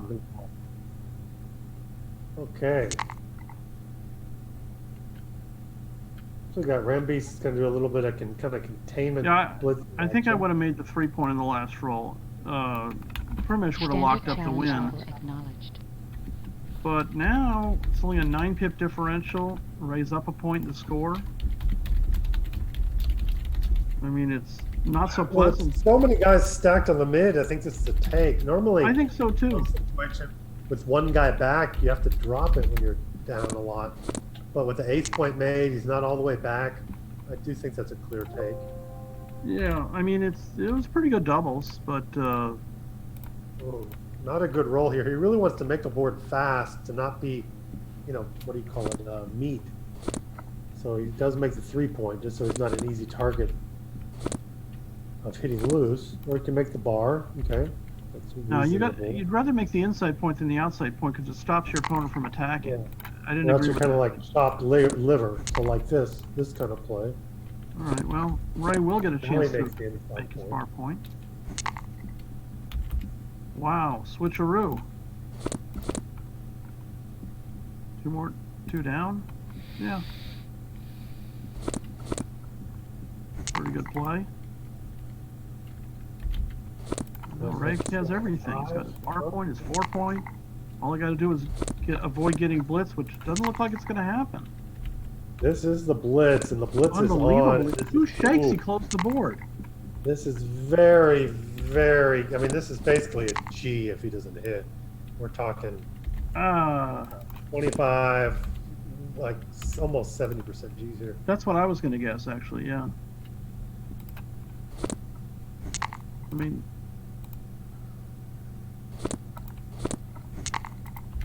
That didn't help. all right, what do? You rip here? Didn't help either. I would have taken 2 off and taken my chances. And none off after 4 rolls. So the G's went Yeah. down. For sure. Now it looks like Ray's probably, I think he's probably a favorite to save yeah, it. he's a favorite to get off. You're off in 6 rolls. Robbie's is off in 8 or 7. Well, that was a nice little QB there. Small Nice shake little here. bubble. Relatively close on the gammon. Well, there it is. It's going to be no G with that big doubles. Not anymore. Oh, Wow. he says, maybe. Maybe. Brumbies can get one more double in there. He needs it now. 2s are better. Nope. No He saw a G. battle here. Rombies now vaults into the lead A by lot 1. of times people won't rip because they say, okay, if the G is a sure thing. But even when it is a sure thing, you're going to win more. Sure, 70% is the majority of the time. But a lot of times it gets down to when you rip, it's going to be 75. When you don't, it's going to be 65. So it justifies doing it, even though you're winning most of the time. And that will hold true even when you're winning 85%. But when you rip, you might be, 93%. When you don't, you go down to 82 or something. It's always worthwhile a lot of times to be a little more aggressive ripping to get more G's when they're on the table. Pretty good return for Ray there, staving off the cube. I probably just play to the 10. We all love making 5-4s when we're hit. Come in and make our point. It's a touche. Yeah, this is a little bit too conservative. You could just go for a blocking point. Ray's not going to be that eager to hit and come off the 20-point anchor. Yeah, I don't like. You go to the 3-point and making a dually builder on it. I'll save it. So, could come out with 2 duplicating 4s and 2s. Got a big race lead.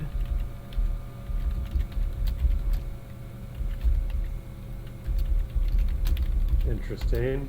'Cause you don't wanna Otherwise, he's got to like now. give something up. If he makes the bar or the deuce or slots the or starts brings a checker to the 3-point. Well, part of that is the reason because he made that other play before. he's conditioned to even make his checker plays harder than they normally would be, because he doesn't have the timing to dump checkers down. Maybe it was right to make that double falcon play. It makes it harder because you have that dilly go. Well, I probably just bring 2 more down. Yeah, got him blocked in pretty nicely there. Good play by Ron Bees. Makes another point in his board. That should just be a 3-point. There you go. Ooh. Can't get out. Not all that great.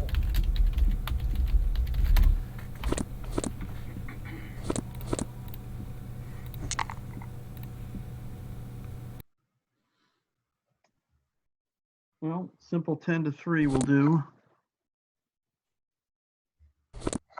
Oh no, I don't know if I like that.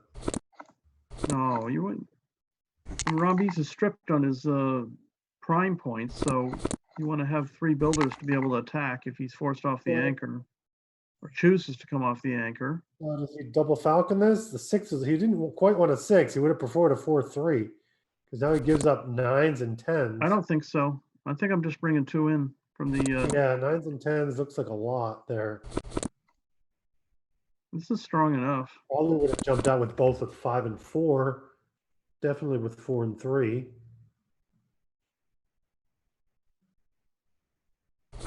You slot both points? What do you? A little bit loose. Because you're the It one that's worked, behind, right? So, 1 game rollout proved it. but he's still behind, so it might not. It's still behind, so 8-6, very simple. Only 6-4 hits. Got to bring the checker to the 10 point. It's a perfect place for it to be. So now we're looking into this classic kind of busted holding game where the person that's kind of being held is actually the person ahead in the race. These are Race great. timing is decent. If you can use all those builders to make his make another point in his board, and still maintain containment.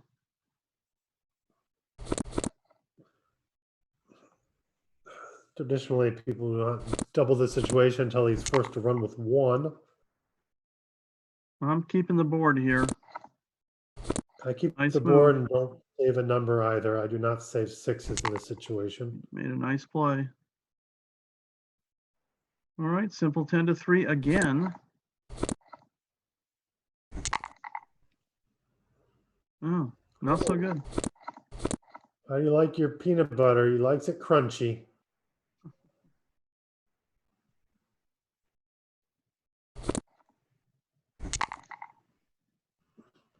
Now it's rough. Now you can actually start thinking about cubing actually before No, when you're down.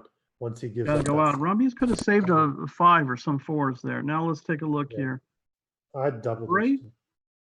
Probably should double here. I mean, I would take it, but Yeah, I Standard double this for challenge level sure. acknowledged. you never know. Your opponent might drop it. But only 9 numbers make the 5 point. Yeah, we Nine also have the pick and passes. I mean, yeah, One you of might the- you can leave it too. I don't know. Some of the missing numbers are double 4 and double 6. Pretty good. So it was a double take, as we predicted. And he did miss. 25% of the time he was going to miss. So what do you do? Keep the back contact? No, you got to bring it in. What do you do?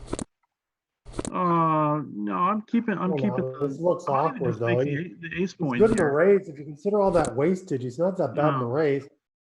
Since he's leading, it's going to be. Well, you can figure out. We can figure out the recube in a minute.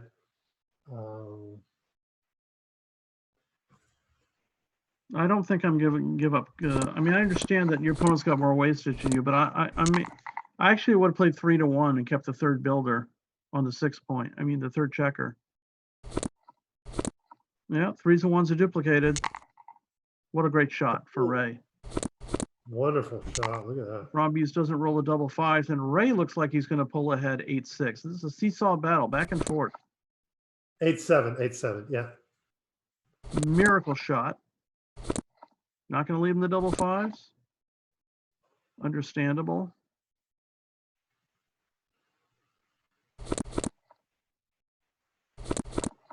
Now double fives leaves a shot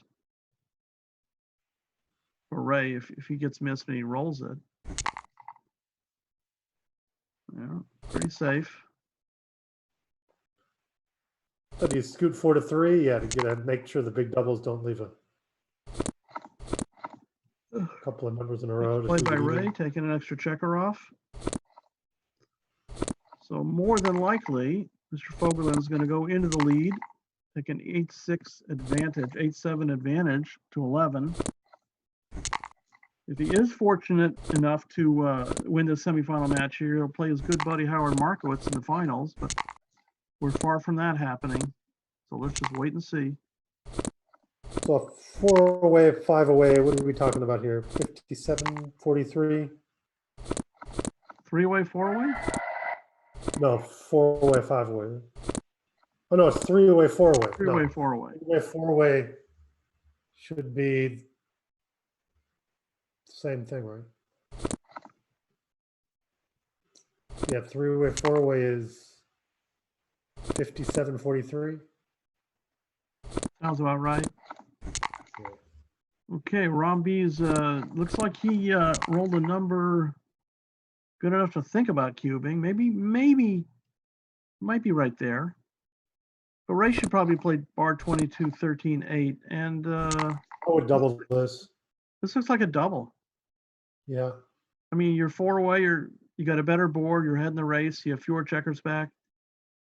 There weren't that many jokers, but it was pretty good. Yeah, just based on early advantage criteria, it's 2-point board versus 1-point board, 2 back versus 3 back. That's enough. Yeah, everything. Especially if 4 away is keys, all right? So your gammons are juiced. Great shot for Ray, but how's he going to play it? Make the 4-point and hit loose on the 5? Or actually, you can hit on the outside. No, you can hit on the outside. Oh, I don't think so. He left a 5-shot unnecessarily. He could have hit on the 14-point. I might have stepped up because of the score just to stabilize it, but I guess it wasn't doubled yet, so it's pretty. No, he could have hit an escape. Now it would have been the right play, but I don't think Ray should double here at 3 away. Oh, I'd be happily take this. The recube here. Standard challenge level acknowledged. Raise All right, well, if take he can 40%. bluff his opponent out here, that would be really amazing. Yeah, Rambis can basically recube this once he takes it before he's 50-50. When it's close to 50-50 game, he might be a slight dog. He can reship it. Well, that's what made Ray a Hall of Famer, ability to read opponents, among many other things. But Rambis is not out of it yet. He's got the classic 4-way, 2-way situation. So yeah, you were just in one of those last game, on the match I saw against you. Yeah. A lot of the scores were similar. I think you guys got the 6 I away. butchered it as usual. I just wanted to do commentary. I didn't want to win. Yeah. What's the fun of that? All right, so Ray does not have to leave a direct shot here. He could have just left, let's see, 7s and 10s. It's possible the play was right. That's a great shot for Ray, making the 11. There, I don't know. All right, so this game has got very low take point for both sides. Yeah, in those situations, I'm a little more aggressive. I might stay back and make my board or something as Rambis and just kind of provoke when I see a shot and cube when I see a shot, just. It was really a thought. I'm not sure about that. I want anything but standard at this score. When it's standard, both people can kind of take, both sides can take forever. I can't remember exactly. I mean, I know that Rambis's take point here is what, like 18.5%. And I think Ray's is like 20%, but then you have to add on the G's at a full 1. Now, this is not a gammonish type position, so they both have very low take points.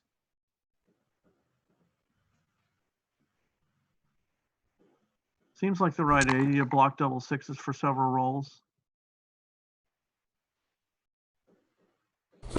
9-3, 8-7 probably there. 8-7, yeah. Oh, Wow. well, Well, it's not a market loser. Not at this score. what's the race now after the 3-4? Yeah, it's 7. only 7 pips. Definitely not a market loser. Probably pip short of a cube, actually. The big no double at the score. Yeah. Not so bad. Oh, and look at this. Still 7 Still a pips. big no double at the score. Or a no double. It was a big. I might have How played about one to that? the If you 4 go left. 3 in, I might have done 6-4 with one of them. Yeah, I agree with that play.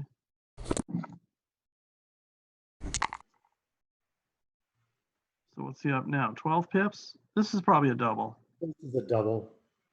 And is it 12, possibly a take? It Standard doesn't seem challenge like it. level acknowledged. 7.6. Your opponent's going to have like 4 7.6. checkers off before you get a piece off. Yeah.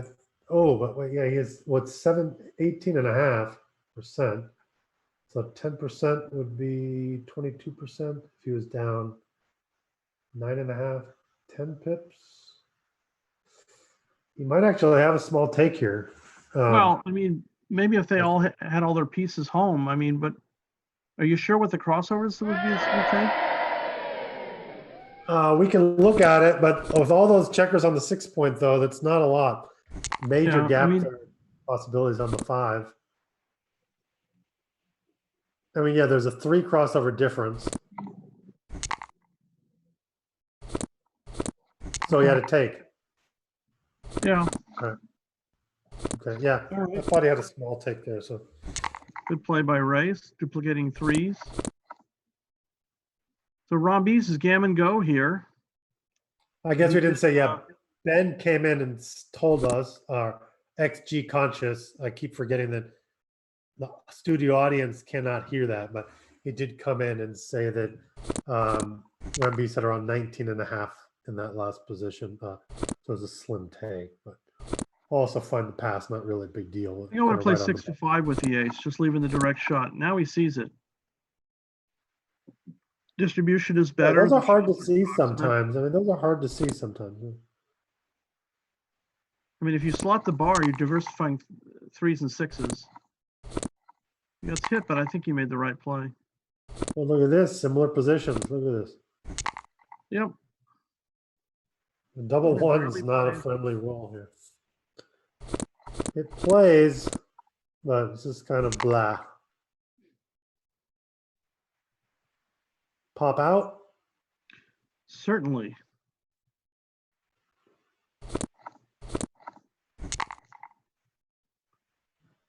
And it is not hit from around the corner. So We 13-4. yeah, that's a good play. I think it's also hard to see, but maybe not because you don't want to jump out into a double shot. That's why you see it. Maybe he does this thinking if he doesn't care if he gets hit by breaking the 5 point. He'd rather but get. I mean, Rombies doesn't have that strong a board here, so I would be very encouraged if I was ready to be hit if I could, and here he is hitting because Rombies does not have a strong counterattack. Uh-huh. But maybe Ray talks himself into making the 15 and saying like, okay, heck with that, I'm not getting freak gammoned. Yeah. And it might be right.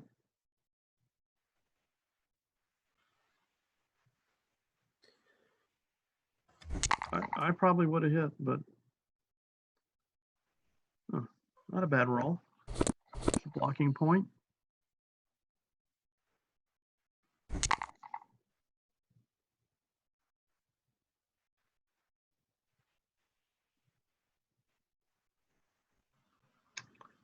Should just make the bar.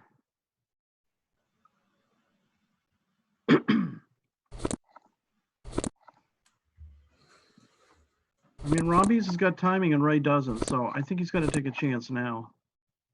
At least he doesn't have to worry about getting cubed. It definitely would not do that.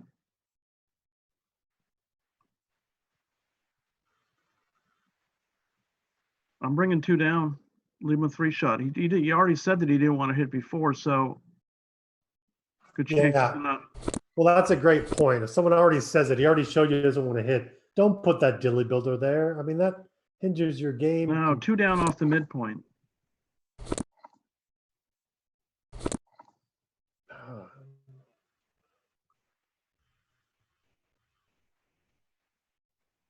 It's not that guess bad a one- move, but I don't think I would do It it. is an option. You are ahead in the race, but Yeah. I mean, maybe it is right. There's always a maybe. point board with a blot. You know, gammons aren't super valuable. They're regular. A lot of people think it's gammon go-ish of the score, but it's really not. What Right. it is obviously raised gammons are worth 0. And monopoly money, as I like to say. But Rambeese is still getting the same value for his gammons as normal. It's around 50.5 gammon value. So which point would you break? He's down. I'd probably break the 13 point here. It Yeah. gives me a little more communication with those back checkers. Reasonable. No, he makes a 5. I just like using my dilly builder. I just would have gotten rid of it. Pretty good shot for Ray. Dilly builders are sort of like fake money. You know, you can have a dollar bill's a real builder. You got it. And the dilly builders are sort of like coupons at amusement park. If you don't use it when you can, it's worthless. You have to use it ASAP. But Well, yeah, that's a bird Ray's of out of home. timing here. He should just run off the anchor. I mean, run the anchor forward. Yeah, interesting play. Interesting setup here. Interesting kind of race / holding. You know, you probably won't see a shot here on either side, but each person's going to be vying to hold them off, and you might end up seeing a shot if someone completely runs out. Or this will Nice happen. move by Rambeese. Ray's going to Ray save will a 6, 6. probably. Because Rambeese is about to make his board a little bit better.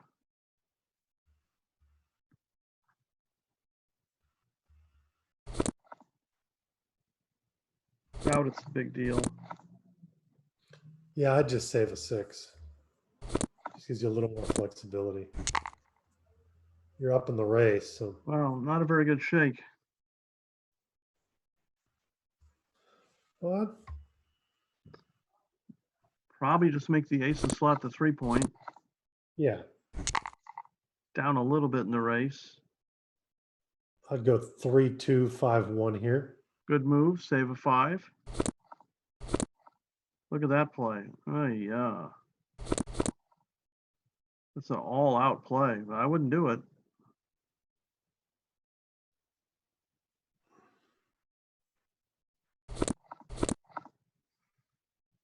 I wouldn't do that either. Otherwise, would give me 2 builders for that point. But I guess that's fine. What do a 3, 1? So now I'll probably make the 4, and I'd still do 5 to 1. Yes, definitely.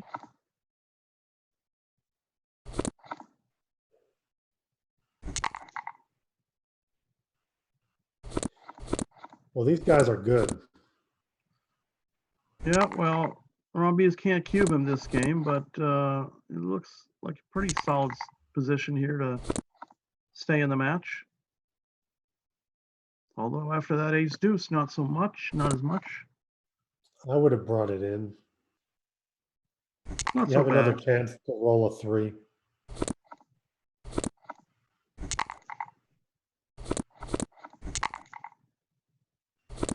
Ray gets the first checker off in a 4-pip lead. It's about an even game, approximately. Well, Remy's gave him the first checker off. So. Yeah. Rambeese with the double here, taking the lead in this position here. Yeah, Ray needs a double here. Needs something to kind of come back. Or Rumbeast can roll a bunch of those. And there we go. 5-4. Oh, big double. What was that? Double fives. Looks like it's going to Raise the be favor here. Take this home. This is going to be it. Ray and Howard in the finals. Most likely. Double fives is kind of just what he ordered there. Now, did they know each other? Have they ever met? I'm not sure. Howard and Ray? I don't know. Yeah. Where would Sounds they like have a run into sitcom. each other? They have a sitcom with those two guys, Howard and Ray. I know. If that's a sitcom, though, the Vegas villain Aaron Fowles has to be in the sitcom as well. That's it. Ray Fogerlin is a finalist. Yeah, it's amazing. 3 of the final 4 are from Vegas. It's just great. Wow, Vegas in the house. Good job. So they may or may not play tonight. I'm going to talk to them right now. We might be done, and then we'll have a semifinal consolation match tomorrow, and then the finals of the main, followed by more streaming on Tuesday. But I'll let you guys know. I'm going to put the slideshow up. You can talk about. Wait, more streaming on Tuesday? What's going on Tuesday?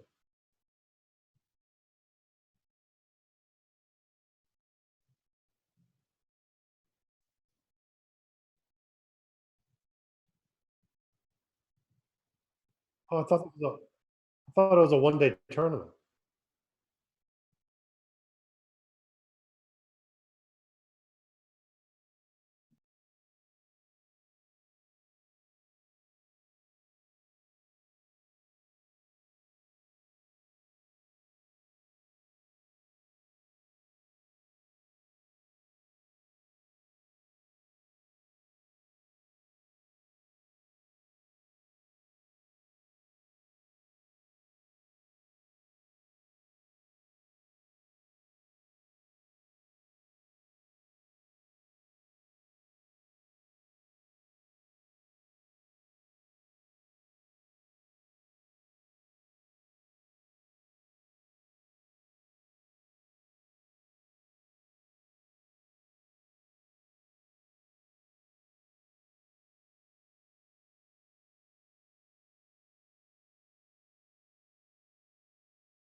So I do have confirmation. We're going to play the finals tomorrow at 7 p.m. Eastern, 4 p.m. Pacific. For those of you that are watching, I will send out links on the YouTube channel.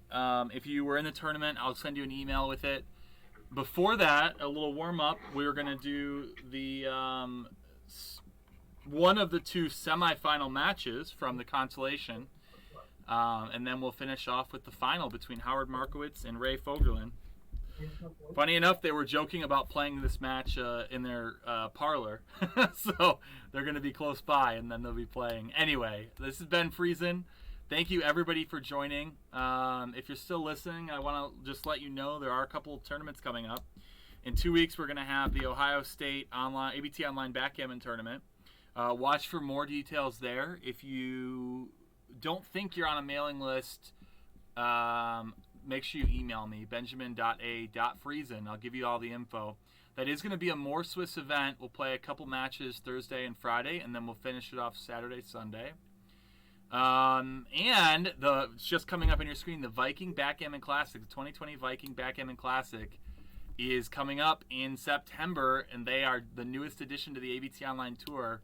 Very excited because they have the most amazing trophies on the tour, I think. Sorry, Dan Minardi, your trophies are amazing as well, but April and Michael did it first. In the Viking Classic, they've got the Grand Crystal Beaver, they've got the Friday Friga. So yeah, very excited for that. So yeah, watch for information from us. And I will talk to everybody soon. Watch for emails.